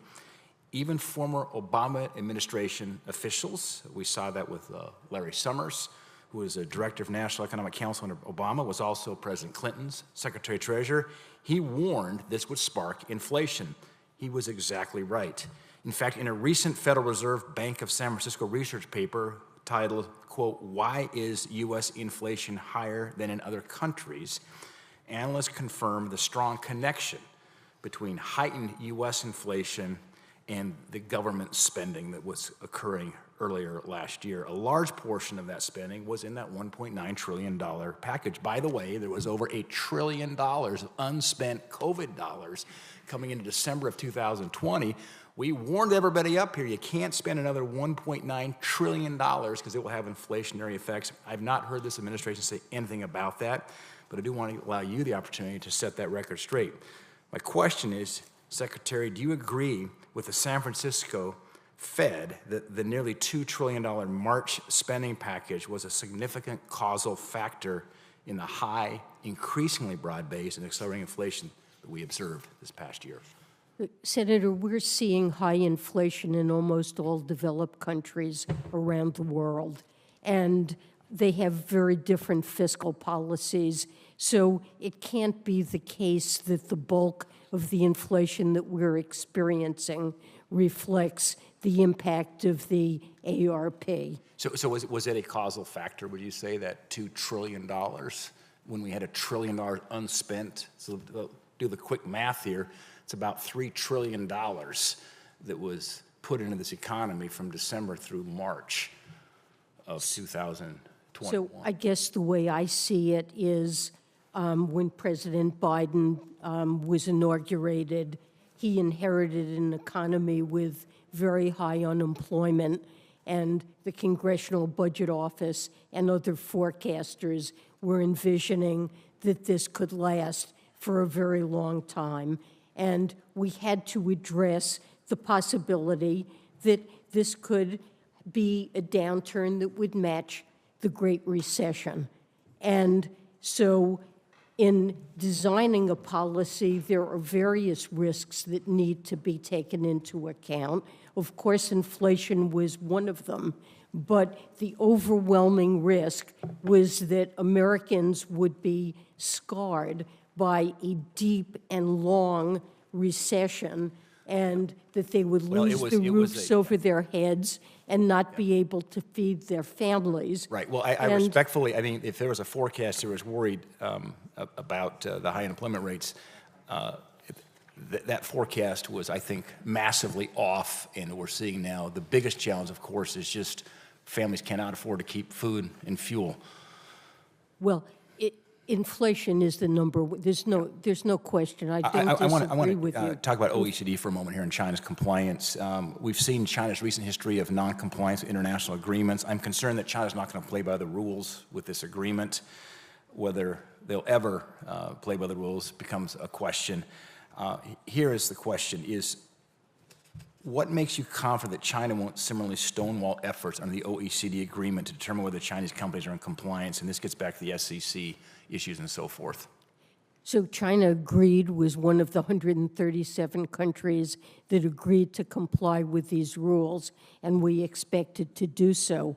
But if it fails to do so, this agreement contains an enforcement mechanism that will allow the United States or any other country that has adopted the global minimum tax to impose taxes on China's companies that would be the same as if China had complied. So there is a tough enforcement mechanism in this deal, and if China doesn't comply, then the U.S. and other countries where Chinese firms do business will be allowed to collect the taxes on those Chinese firms on their business outside China that China hypothetically refuses to collect itself. Time of the gentleman's expired. Senator Grassley. You're next. I was hoping we could get Senator Grassley and Senator Casey, but we have had a number of colleagues coming in. Let me ask my colleague from Indiana, have you voted already? I have not, Chairman. Okay. I have not either. Well, the vote hasn't started. All right. We'll go with Senator Grassley, and then we'll go back to the regular order. Thank you. I can't remember that you've said anything about corporate greed being a cause of inflation, but several members of your political party have, and yet we have mainstream Democratic congressmen or economists reject the greed theory. Jason Furman called it a sideshow. Larry Summers said it was a diversionary. Benjamin Page said it was a red herring. And Catherine Rampel for the Washington Post referred to it as an inflation conspiracy theory. What is your opinion? Does corporate greed explain the broad-based price increases consumers are currently facing? Well, I guess I see the bulk of inflation as reflecting demand and supply factors. And on the supply side, we've had huge supply chain issues due to the pandemic and shifts in the pattern of consumption away from services and toward goods. We've had enormous increases in food and energy prices, partly reflecting Russia's war on Ukraine. I think and those are, to me, the you're key answering factors. the question in a way that I'm glad you answered it, because I think that your answer rejects the corporate greed argument that we've been hearing. Next question, my concern with the current focus on so-called corporate greed is that it risks taking us down the failed roads of the 1970s, where we had price controls and windfall profit taxes. These policies led to rampant shortages, most notably gas lines around the block. Do you agree that neither price controls nor windfall profit tax are viable solutions to inflation and would have serious negative consequences? Well, I do believe in a strong antitrust policy, and that's something that's been a priority of the Biden administration. Having active competition in markets, I think, is critical to innovation and to consumer well-being.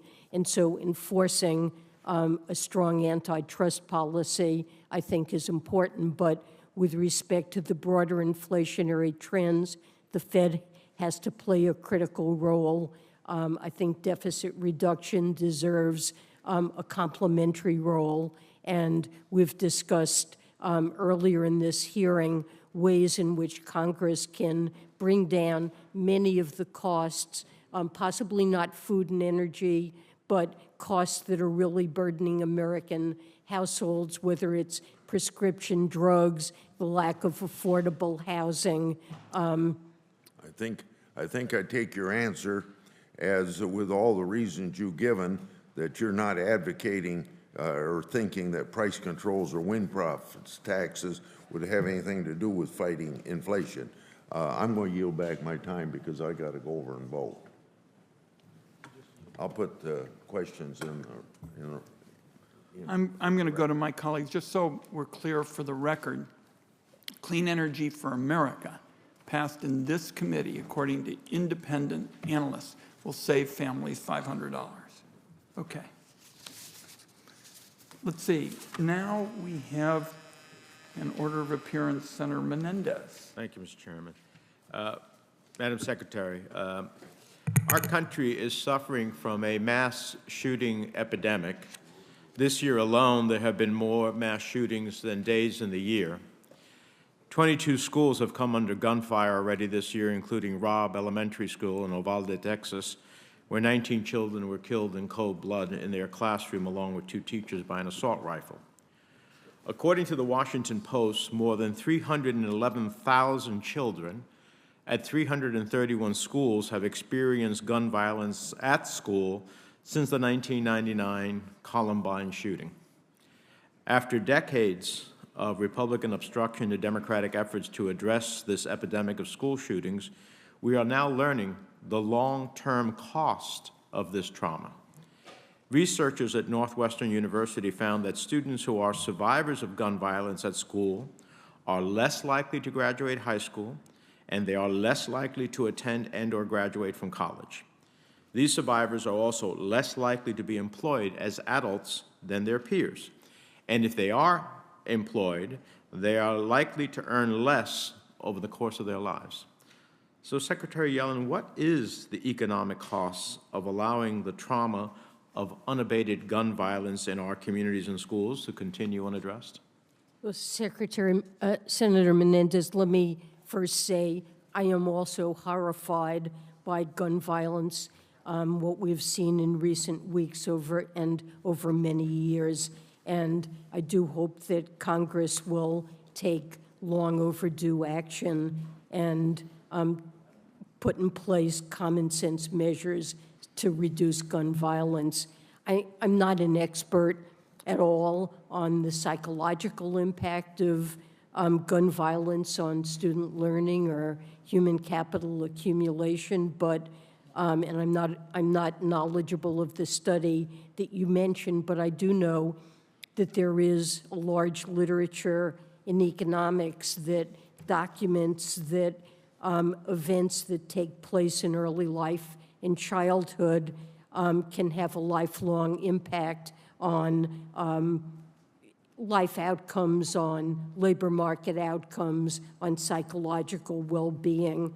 And so it only stands to reason that the threat of violence at schools it keeps our kids So from let me just ask learning. you from an economic, I know you're not a psychologist, but if Northwestern University's study that found that students who are survivors of gun violence are less likely to graduate high school, less likely to graduate from college, and more likely to earn less over the course of their lives, doesn't that have an economic impact? Of course, it has a negative impact on these individuals and on our economy. And I don't know what the aggregate size of that is, but it certainly has a negative Let me ask you on a impact. different topic. The Washington Post reported 2 weeks ago that the administration was considering canceling $10,000 of federal student loan debt per borrower for individuals with incomes under $150,000. The same article stated that, quote, it was unclear whether the administration will simultaneously require interest and payments to resume at the end of August when the current pause is scheduled to lapse. The Consumer Financial Protection Bureau issued a report in April of this year finding that 15 million borrowers, or 60% of all borrowers that have had their loans on pause since March 2020, may have difficulty resuming their student loan payments when a pause is over. Are you concerned about the economic impact on borrowers if we turn student loan payments on prematurely? Well, look, this is something that the administration is weighing what the right policies are here, and we're in the middle of deliberations on it. It is a very important topic. Student debt has... If people are called upon to pay and cannot and default, that has a real consequence, as well as in their lives, it has a real consequence to our overall economy. That's why we've been urging the president to seriously consider loan forgiveness. Finally, a study published by the Washington Center for Equitable Growth found that over 118 million homes across the United States, Black and Hispanic homeowners face an average 10 to 13% higher property tax burden when compared to similarly situated white homeowners. Would you agree that our federal SALT deduction is an important tool to reduce the effects of regressive tax policy through property tax relief? I'm not aware of that study. I'll have a look at it, but that's something I need to look into. But on a broader Senator. proposition, if I give people property tax relief and I have a disproportionate number of the universe of property tax owners who ultimately face a greater consequence of higher burdens, then I would assume that helping them with that burden gives the type of relief that inures to the benefit not only of those families, but to communities as a whole. That certainly seems logical. Time of the gentleman's expired. I don't know what this does to the Brown-Casey friendship, but Senator Brown is next after Senator Casey's been so patient. Senator Brown. He's a patient man, so thank you. One quick reference to Senator Grassley's comments about corporate greed.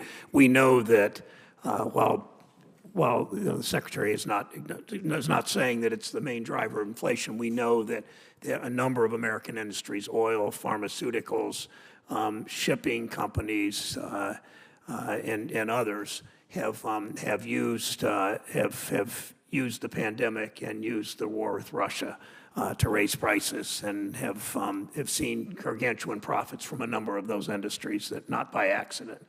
So we know that. Let me shift to one of our favorite topics, Madam Secretary. That is the child tax credit and the earned income tax credit. The work you did, again, I compliment you every time in a public forum, what you and Commissioner Reddick did, and with Chairman Wyden's involvement to get the IRS advanced CTC payments ready to go just 3 months after I sit on the floor next to Senator Casey.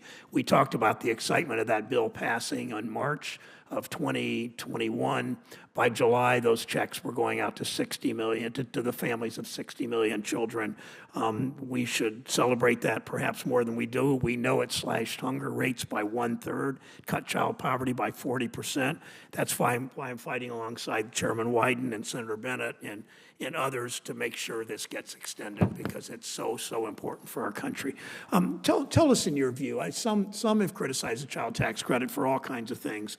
Would extending the child tax credit family, they'll say CTC is a primary driver of inflation. Comment on that, and then answer the question, if you would extending the expansion help families keep up with rising costs? Well, absolutely, of course it would. You know, the aid that was provided through the child tax credit during the pandemic, as you mentioned, it reduced poverty by almost a half, and all the evidence we have suggests that the CTC reduced inequality. It increased demand somewhat. U.S. food consumption in 2021 was above the pre-pandemic level, but what that means is that families were using the additional resources that they got from the CTC to feed their children. Did it have some marginal impact on food prices? Possibly, but what's important is that fewer kids went hungry. And look, this is just not a significant factor, the child tax credit, in impacting inflation. There are a lot of things driving inflation. We've had multiple COVID variants. When we early on expected the pandemic would ease and we would get back to life as normal. We've had ongoing supply bottlenecks. There are COVID-related shutdowns all around the world, including China. On food prices, Russia's invasion of Ukraine is having dramatic impact on food prices that has utterly nothing to do with the child tax credit. It was a relatively small expenditure.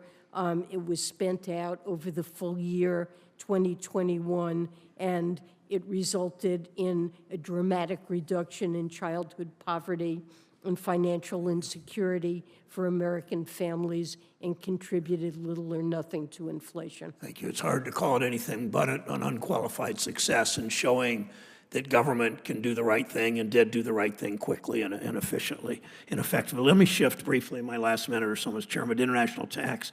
A year ago, I teamed up with the chairman, who was Senator Warner, on an international tax framework that would put Americans first, that would get rid of incentives in the tax code that reward companies for moving overseas and ensuring that multinational companies paid their fair share. You did a very good job rallying the rest of the world around a plan that would stop this global race to the bottom and put workers first. I commend you and your very apt team on that.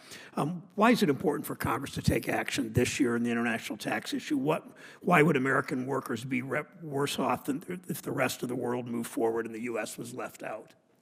Well, I think that this is an extremely important initiative.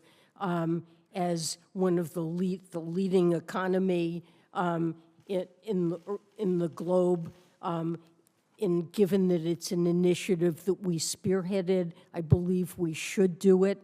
I think we need the revenues. It will raise considerable revenues. I think deficit reduction is important, but we also need revenues to spend on a wide array of programs that will, whether it's affordable housing or making health insurance more affordable, energy investments that will bring down utility bills over time. We need the revenue to support these investments and to support investments in people and making our economy more productive and lowering the burdens that households face. Thank you, Mr. Chairman. Thank you. Thank you, Senator Brown, and thank you particularly with Senator Warner and I leading this effort. I thank you for it. Senator Casey. Mr. Chairman, thanks very much. I want to start, Secretary Yellen, by thanking you for your enduring commitment to public service, yet again taking on a tough job, and we're grateful for that and your presence here today and the work you've done. I want to thank the chairman and Senator Brown as well for the work they did to make it possible for us to have the child tax credit, the enhanced version of that in place. In my home state of Pennsylvania, 2.2 million families benefited from that reduction in poverty. And that reduction occurred as much in rural areas as it did in urban areas. So we're grateful for that. I wanted to talk to you about workers and ask you one or two questions about the tax code and workers. When you compare what the tax code has done as it relates most recently to workers compared to corporations, we know in 2017 the corporate rate went way down from 35 to 21. That 14-point drop was about $1.4 trillion over 10 years. But what is not talked about a lot is what workers lost in that tax bill. They lost their ability to deduct moving expenses when a job forces them to relocate. They also lost, if they're a member of a union, they lost the deduction for the cost of their union dues. Workers can't deduct the cost of their union dues, but corporations are still permitted to deduct the cost of running anti-union campaigns. This is both an insult to American workers and should be an insult to every American, but it's also an insult and I think in direct contravention of the 1935 National Labor Relations Act.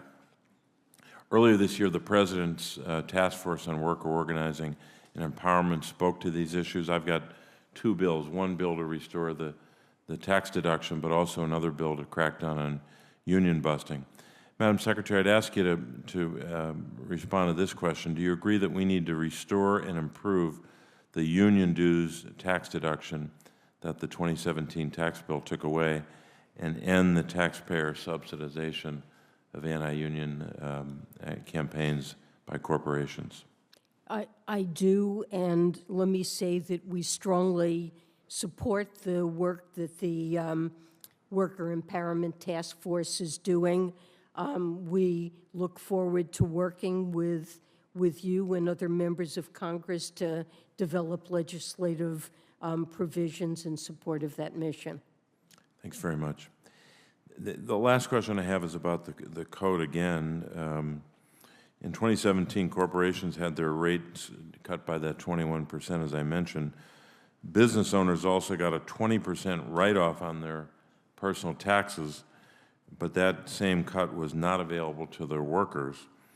The IRS just reported by 2017 it had all but stopped auditing the taxes of wealthy private business owners.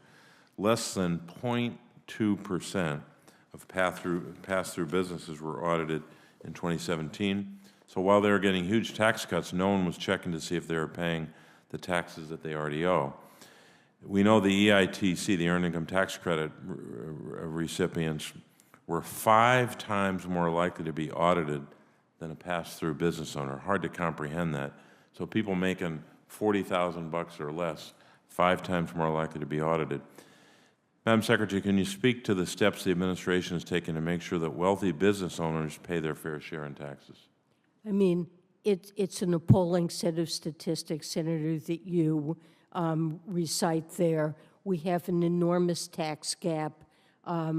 Workers who receive W-2 income pay what's owed. The error rates are absolutely tiny, and most of the tax gap has to do with high-income taxpayers, including those who benefit from pass-throughs, that have opaque sources of income we know less about, And the resources of the IRS have been cut to the point where they've largely cut back on the complicated audits, the ones that are harder of high-income taxpayers.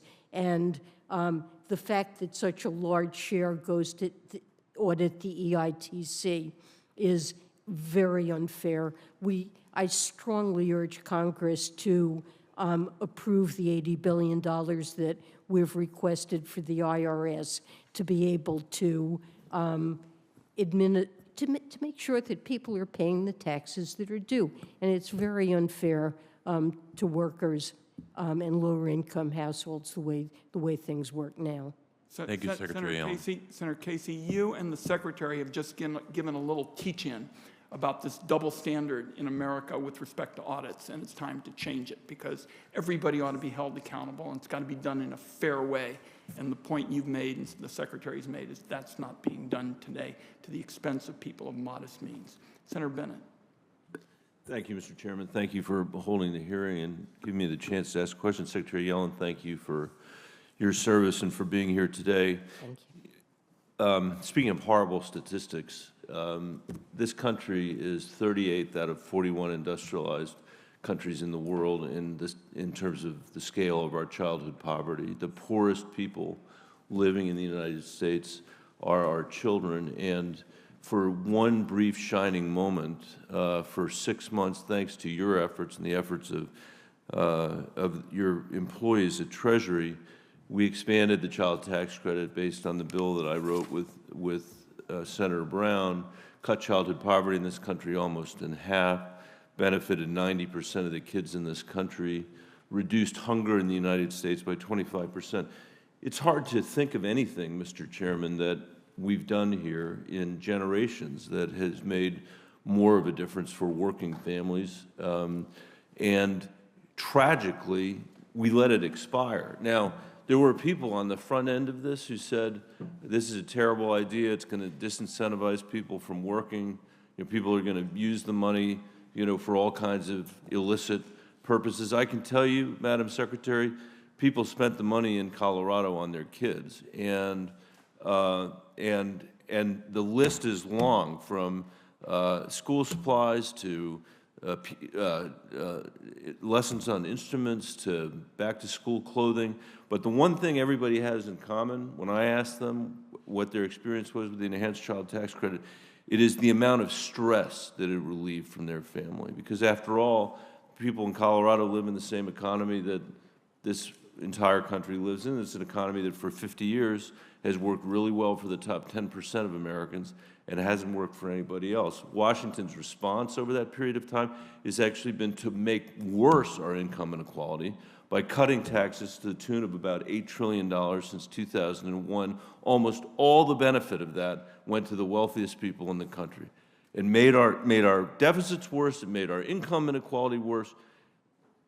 It's staggering that that is what we would do. And finally, we finally did something for working people with the enhanced child tax credit and the enhanced earned income tax credit. And at the end of the year, we turned our backs on the poor children in America that benefited from this, the 90% of kids that had the benefit of this. I've been here year after year after year, Madam Secretary, at midnight on New Year's Eve or on Christmas Eve, when we didn't have any trouble extending tax cuts for the wealthiest people in this country. We didn't have any trouble extending tax cuts for the biggest corporations in America. But when we had actually lifted kids out of poverty, when all the studies that I have seen, and this is what I'm going to ask you about, Madam Secretary, all the studies that I have seen have demonstrated that the tax credit worked as it was intended and did not disincentivize anybody from working.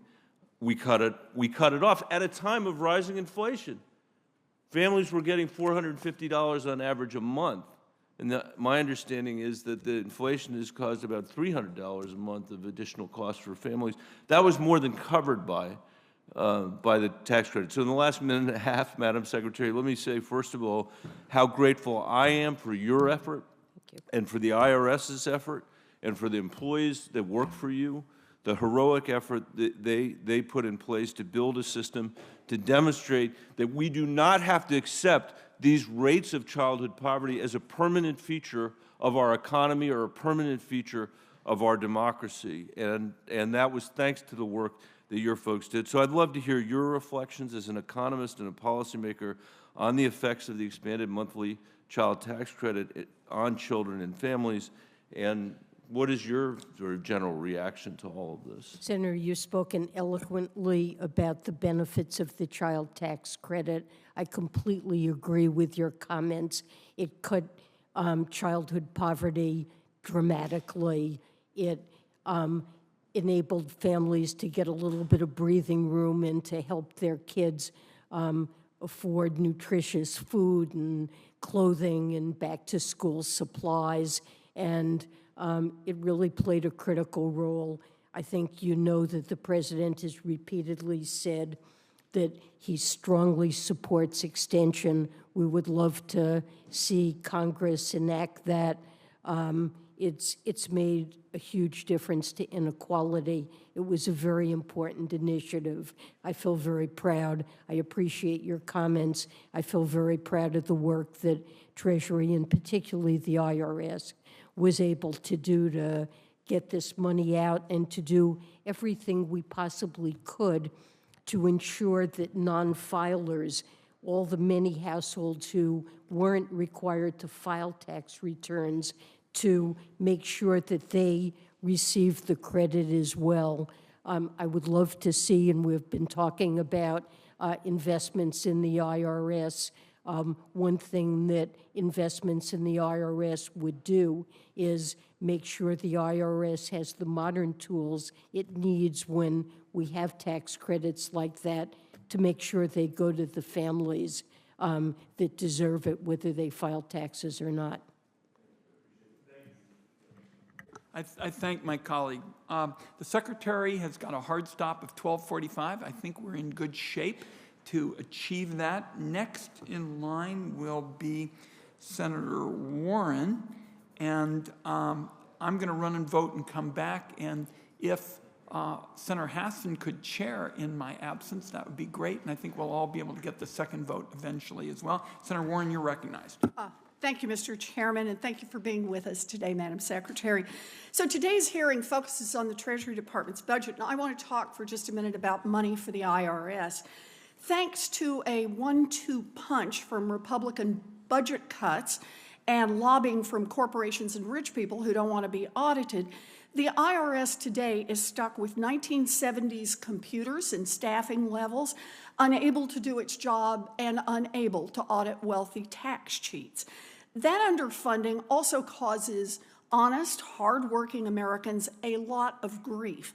According to the IRS, the average American spends about 13 hours and $240 every year just to file their taxes. 13 hours, $240. And sure, some people have complicated taxes that take time.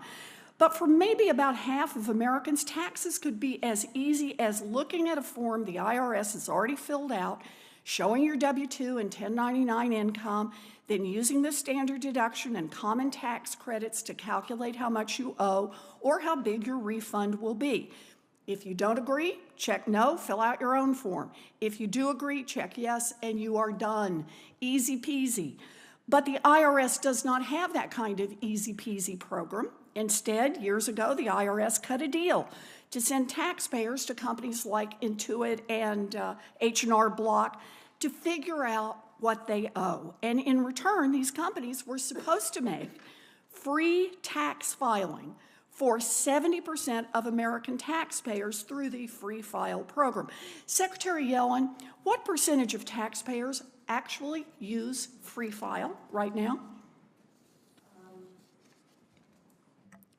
I believe that last year about 4%. About 4%. 4. That's right. So it was supposed to be 70%. Turns out it was 4%. And you know that is not an accident. These companies deliberately sabotaged the Free File program and steered people to products that they could charge for. Now, companies like Intuit and use misleading advertising, hid free products from Google search results, also that taxpayers had to spend more money to figure out how much they owed. The Federal Trade Commission has now sued Intuit over its bogus advertising of free tax filing software, and last month the state attorneys general extracted a $141 million settlement from Intuit for these scams.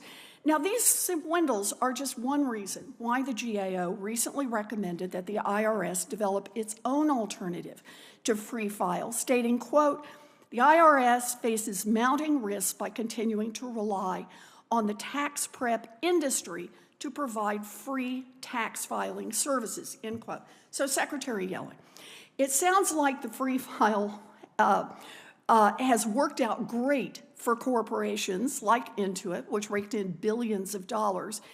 But do you agree with the GAO that the current system is not working for American taxpayers and that it's time for the IRS to develop a real free file program? Or let me just ask this more directly. If we can get you the resources, will you commit to developing a free file program that actually works for American taxpayers? So, look, I absolutely agree with the comments that you made about free file. It hasn't worked. We need to develop a new system. There's no reason in the world that a modern economy shouldn't have a system that makes it easy for such a large group of taxpayers to file their returns. Beyond that, I would also add that it's important that households be able to access the benefits that Congress often wants to provide, like the Earned Income Tax Credit, the Child Tax Credit when that was available, the economic impact payments, and for individuals who don't have to file tax returns, this can be extremely difficult. So I'm loving everything you're saying, but I'm still listening for the part that says, if we can get you the resources, will you commit that the IRS will build its own free file program and make this available to Americans across the country? We're certainly looking into it, but I want to make a point, which is that the IRS is under siege. It is suffering from huge underinvestment. It has massive problems that it's dealing with. Right now, our number one priority is dealing with the backlog, a huge backlog of tax returns.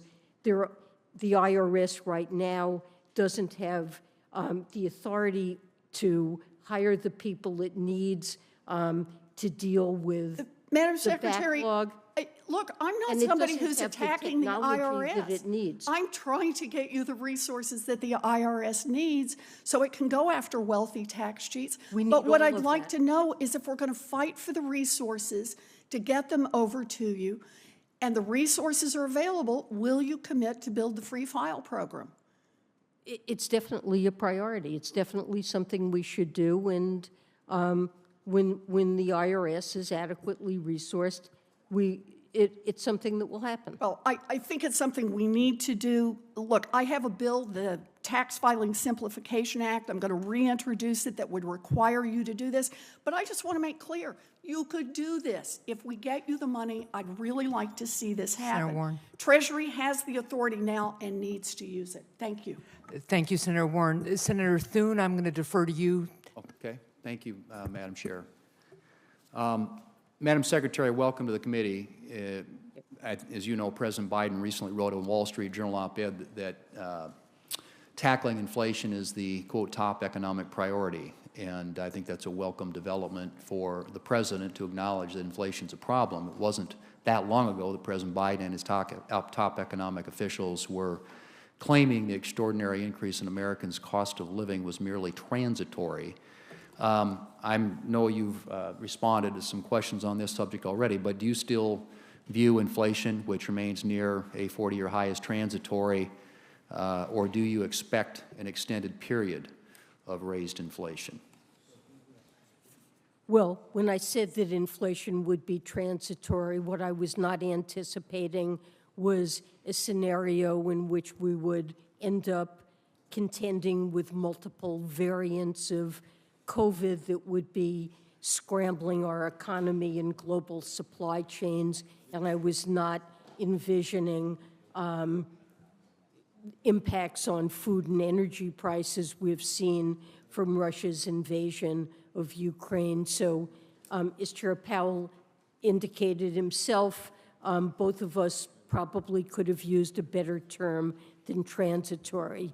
There's no question that we have huge inflation pressures, that inflation is really our top economic problem at this point, and that it's critical that we address it. So I do expect inflation to remain high, although I very much hope that it will be coming down now. And the president's budget on that point projects inflation at 4.7% for 2022, which seems to be an entirely unrealistic assumption given that inflation the first half this year has been well above that rate. Has the administration's 4.7% inflation assumption proved accurate for 2022, or should that number be revised higher? Well, we're in the process of producing a new forecast for the mid-session review. The numbers aren't locked in, but it's likely to be higher. Well, hopefully we won't have to wait long for that, right? I mean, when does that review come out? I'm not sure what the date is. Let me just say, too, there's a couple things that the president obviously has suggested, that the inflationary numbers are a result of Ukraine. And clearly, if you look at the CPI inflation data, it was largely collected before the Russian invasion of Ukraine. Was the president wrong to blame the pre-existing inflation on the Russian invasion of Ukraine? And do you think that it is at all attributable to the overheated economy that was accelerated by last year's $1.9 trillion partisan spending bill? Look, when President Biden took office, the United States faced a really horrendous problem in that it was projected that unemployment would stay extremely high for many years. CBO projected unemployment in excess of 9%. And he had to decide what's an appropriate policy to address what all of us thought at that time was the greatest risk facing our country, which is that we were seeing cars line up at food banks, people going hungry, people beginning to lose the roofs over their heads, worried that they wouldn't be able to get jobs, and that we would have a generation that was scarred by high unemployment. And we put in place and designed a program in the ARP that not only was intended to address those risks, but succeeded in doing so better than anyone could have anticipated.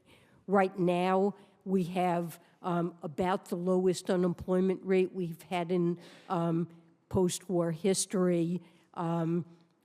In recent Federal Reserve survey, more households than ever have described their financial situation as strong. In a question about could you manage to pay an unexpected $400 expense, a record of people since that survey started said they could. So we've accomplished a lot. We have the fastest recovery of any developed country. There's no question that inflation is too high and it has to be addressed, but we're starting to do that from a situation of strength. And of course, it's important to bring inflation down. Mr. Chairman, my time has expired, but I would just say the economic crisis American people are feeling right now is this extraordinarily high inflation rate, which, again, to the degree that there may have been jobs created and wage increases completely eaten up. I mean, the American people are getting a de facto pay cut because of inflation, and it just doesn't seem like, and gas prices contributing largely to that. And I see no strategy out of the administration to do anything to deal with rising gas prices. And And I think that there's no question that the $2 trillion bill last year overheated the economy, and it's why we have the mess that we have today. So, Mr. Chairman, thank you. Thank you, Senator. Senator Hassan. Thank you, Mr. Chair. And good afternoon, Secretary Yellen, and welcome. Inflation is the #1 economic issue I hear about from Granite Staters. Supply chain challenges and Putin's invasion of Ukraine have driven up costs across the economy, and these higher prices are straining the budgets of families and small businesses. As one way to help lower costs for families, I've led bipartisan legislation to cut taxes for homeowners who upgrade to more energy-efficient appliances. The administration has been supportive of passing clean energy tax cuts that would help lower energy costs for Americans. Do you agree that passing clean energy tax cuts, as proposed in my bipartisan bill, would help lower costs for Granite Staters? Senator Hassan, yes, I do. I think various incentives and tax credits that would support clean energy are critical ways in which we can help lower and middle income families cut their costs, offset price pressures that they face, and address climate change, and over the medium term, reduce our dependence on fossil fuels and on global oil markets where geopolitical risks are often causing spikes in oil prices that if we were more dependent on the sun and the wind, we wouldn't face that. Thank you. In 2020, I helped lead a successful bipartisan effort to ensure that all small businesses struggling during the pandemic had access to tax cuts through the Employee Retention Tax Credit.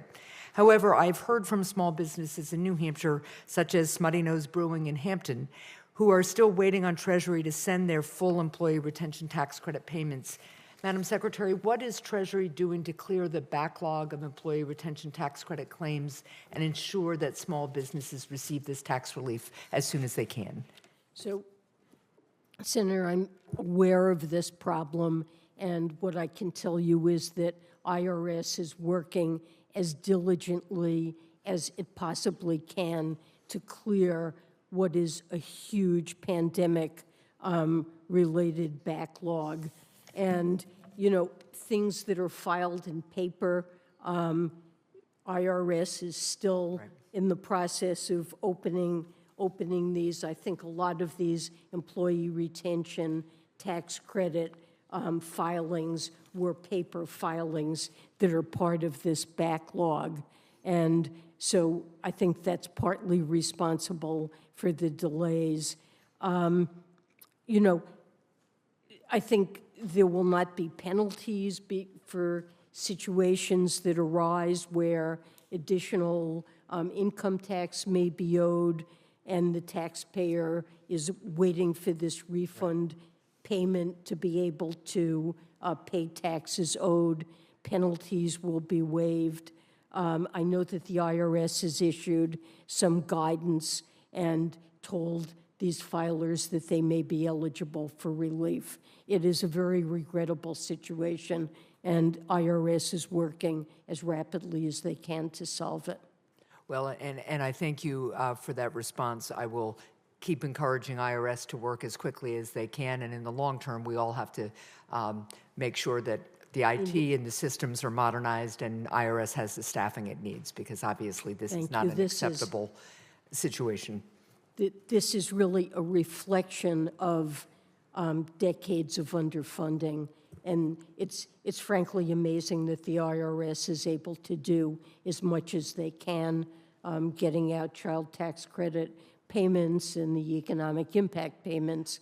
Yeah, I do understand that, but I will continue to push on this because I just was talking with a small business on Saturday that's really kind of on the edge here and waiting for this credit. So let me talk about one other thing, which is Russian gold reserves. Vladimir Putin has stockpiled billions of dollars in gold in an attempt to insulate the Russian economy from international sanctions. I'd like to thank Treasury for heeding calls earlier this year from a bipartisan group of senators, including myself and Senator Cornyn, to ensure that U.S. sanctions freeze Russian gold assets. Can you update us on Treasury's ongoing efforts to combat any attempts by Putin to prop up Russia's economy by selling off his gold stockpile? Yes. This is an important matter, and we've issued guidance that gold-related transactions involving Russia may be sanctionable under the president's executive order, and we're closely monitoring any efforts that we can see to circumvent our Russia-related sanctions through the use of gold. Well, thank you very much. Thank you, Mr. Chair.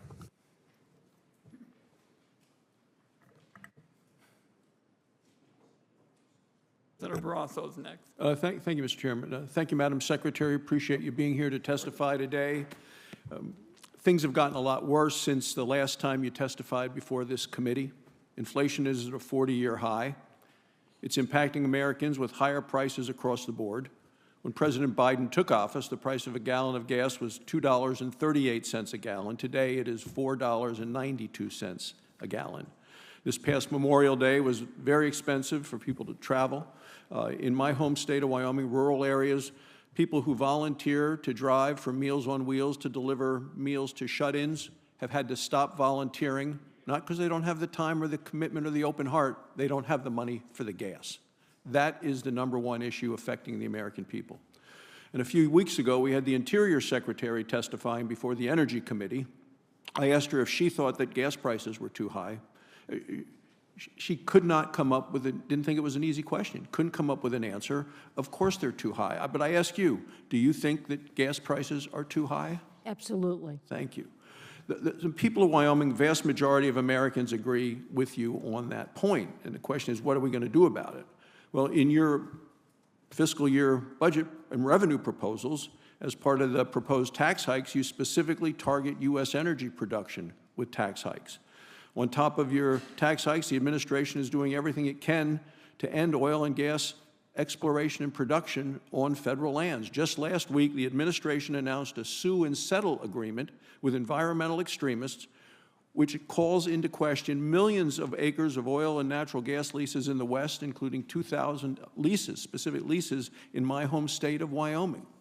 Some of these leases have been let 2015 all the way up through the end of the last administration. The president had his op-ed in the Wall Street Journal, talked about gas prices, said, well, we need to take every practical step to make things more affordable. But it seems to me tax hikes and other decisions like this are not going to help and are actually going to make matters worse. Making it more expensive to produce American energy would simply lead to higher prices for consumers. And once that energy is produced, it needs to be transported to refineries and eventually to gas stations. Well, pipelines are an important piece of that transportation. But on CNBC last week, you specifically suggested pipelines don't matter. On one hand, both you and the president say gas prices are too high, to which I agree. But on the other, you are targeting American energy with taxes, and that's going to result in higher costs for Americans. So since you agree the prices are too high, can you please explain the inconsistencies with the policies of the Department of Treasury and the administration?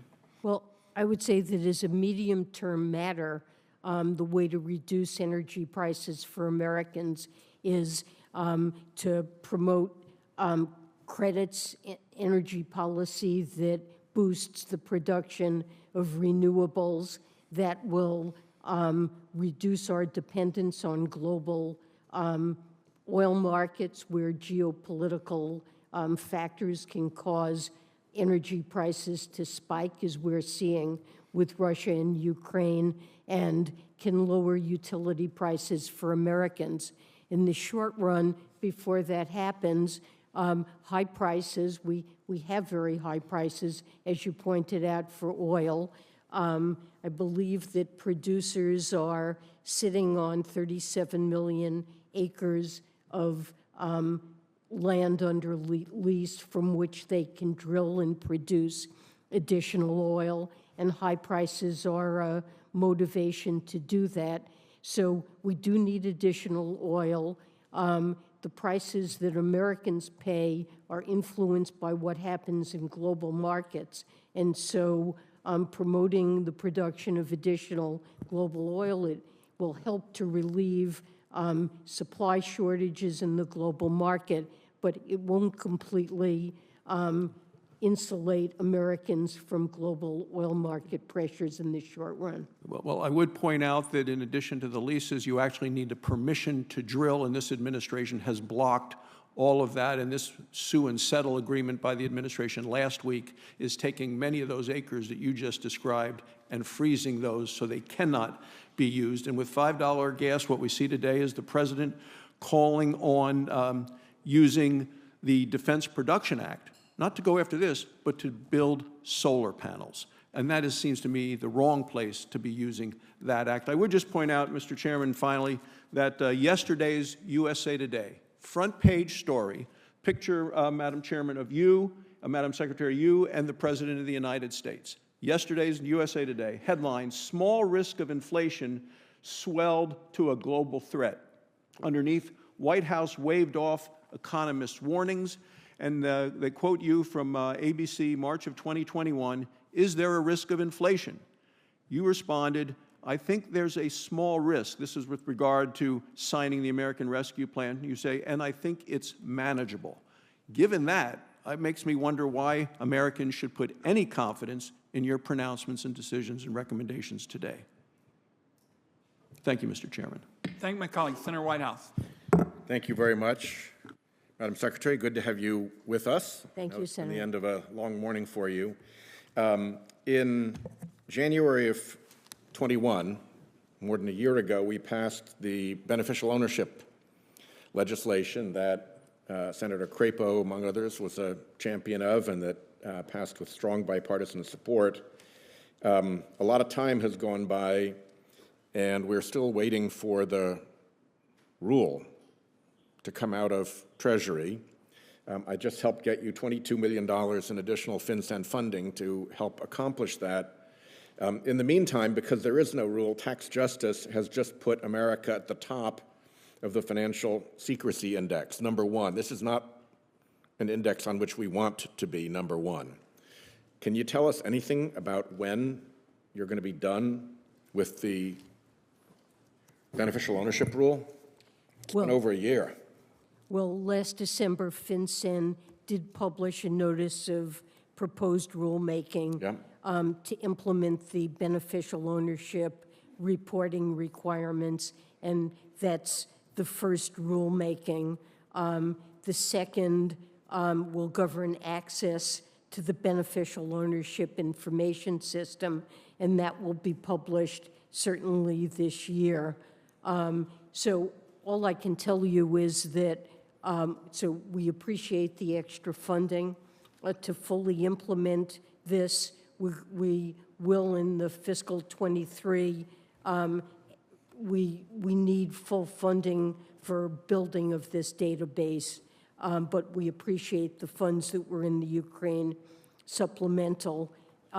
Effective implementation of the Corporate Transparency Act is really a top priority and is getting our full attention. Well, if you could instruct your people to pick up the pace, I think that would be helpful. It's been quite a while since the law passed. It's been a year since the regs were supposed to be accomplished. There are 3 different rules that are necessary to implement it. Only 1 has even been proposed.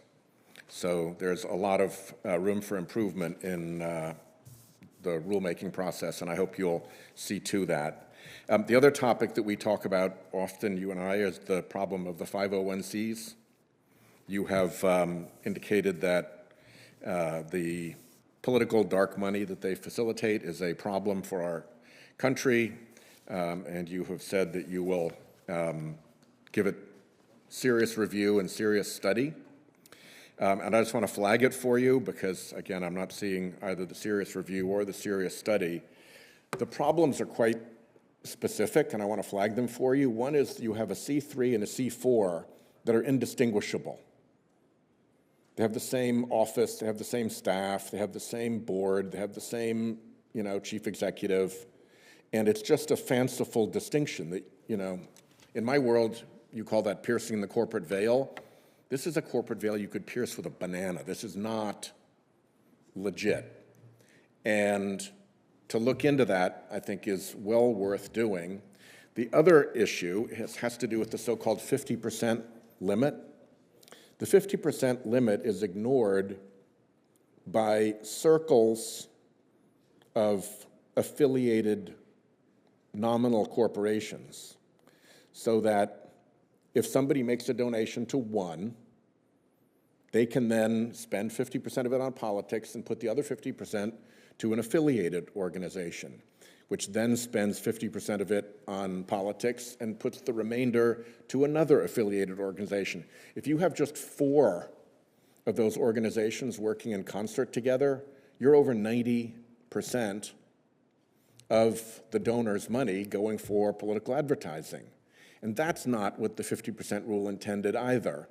And I think that the IRS is simply not looking at these essentially phony setups that are allowing these anonymous folks to get around both the letter and the intent of the law. So again, please, serious review and serious study, I think, are in order. What we have had in the meantime has been a completely false narrative blown up by your own Inspector General that this was all a wicked effort to target conservatives. That narrative got legs because an enormous propaganda effort was done to push it, but it was debunked by the Inspector General. But we're still living with the aftermath of that, and nobody is telling the truth in the Treasury Department about what really happened, about how the system is being gamed by indistinguishable 501c3s and 501c4s, and by these coordinated efforts to spin the money through affiliated groups so that you can end up spending it all on politics instead of the nominal 50%. So if you could please look at that, I would be grateful. I thank my colleague. Could she just quickly answer that? Oh, of course. Before I go? Please. I know my time's up, but No, if she could answer that Madam briefly. Secretary, please. I understand the importance of this issue and agree with you that we absolutely need to get dark money out of politics. We'll work with you to try to do that. Great. Look, if we can look at those specific things, that would be helpful. I thank my colleague. Members have a week to submit written questions, and Madam Secretary, we're going to have you out the door actually early. And just one thought on closing. It seems to me we're closing where we began, which is that Congress has a big role to play in cutting costs, which helps to cut inflation. And we talked about prescription drugs, for example. I mean, that's key. Medical expenses are gobbling up everything in sight. And most of the areas that we're talking about mean that you also have to tackle some very entrenched interests. You know, it seems to me that nobody in America that I meet is saying, gee, Medicare shouldn't negotiate to hold down the cost of medicine. The Biden administration, colleagues on this side of the aisle have said, of course you ought to negotiate for these expensive drugs, the cancer drugs, for example. Same is true about clean energy for America. You know, what we said on this committee, Madam Secretary, to hold down energy costs is we're going to take those 45 provisions in the tax code on energy and basically throw them in the trash can and say that for the future will be about clean energy, clean transportation, energy efficiency. And then we will say we'll have a technology-neutral, market-oriented system where the more that you reduce carbon emissions, the bigger your savings. But in both healthcare and energy, you're going to have to take on some big, powerful interests to cut costs down. And that's why I'm so glad that you kept putting it right back at us, because I think this is what we've got to focus on, and everything needs to be on the table. We already talked, you and I, about some administrative overhead that can be cut. I saw over the break people in the housing business say that would be beneficial. And I want to thank you for just being out there day after day after day saying, look, everybody has got to be part of this effort. The executive branch, the Biden administration will be. You told Congress, you can show up every day and help cut costs. I want you to tell you, I want to say as you leave, I'm all in, look forward to working with you, and we'll excuse you at this time. Thank you, Chairman Wyden. I look forward to working with you. Thank you, Madam Secretary.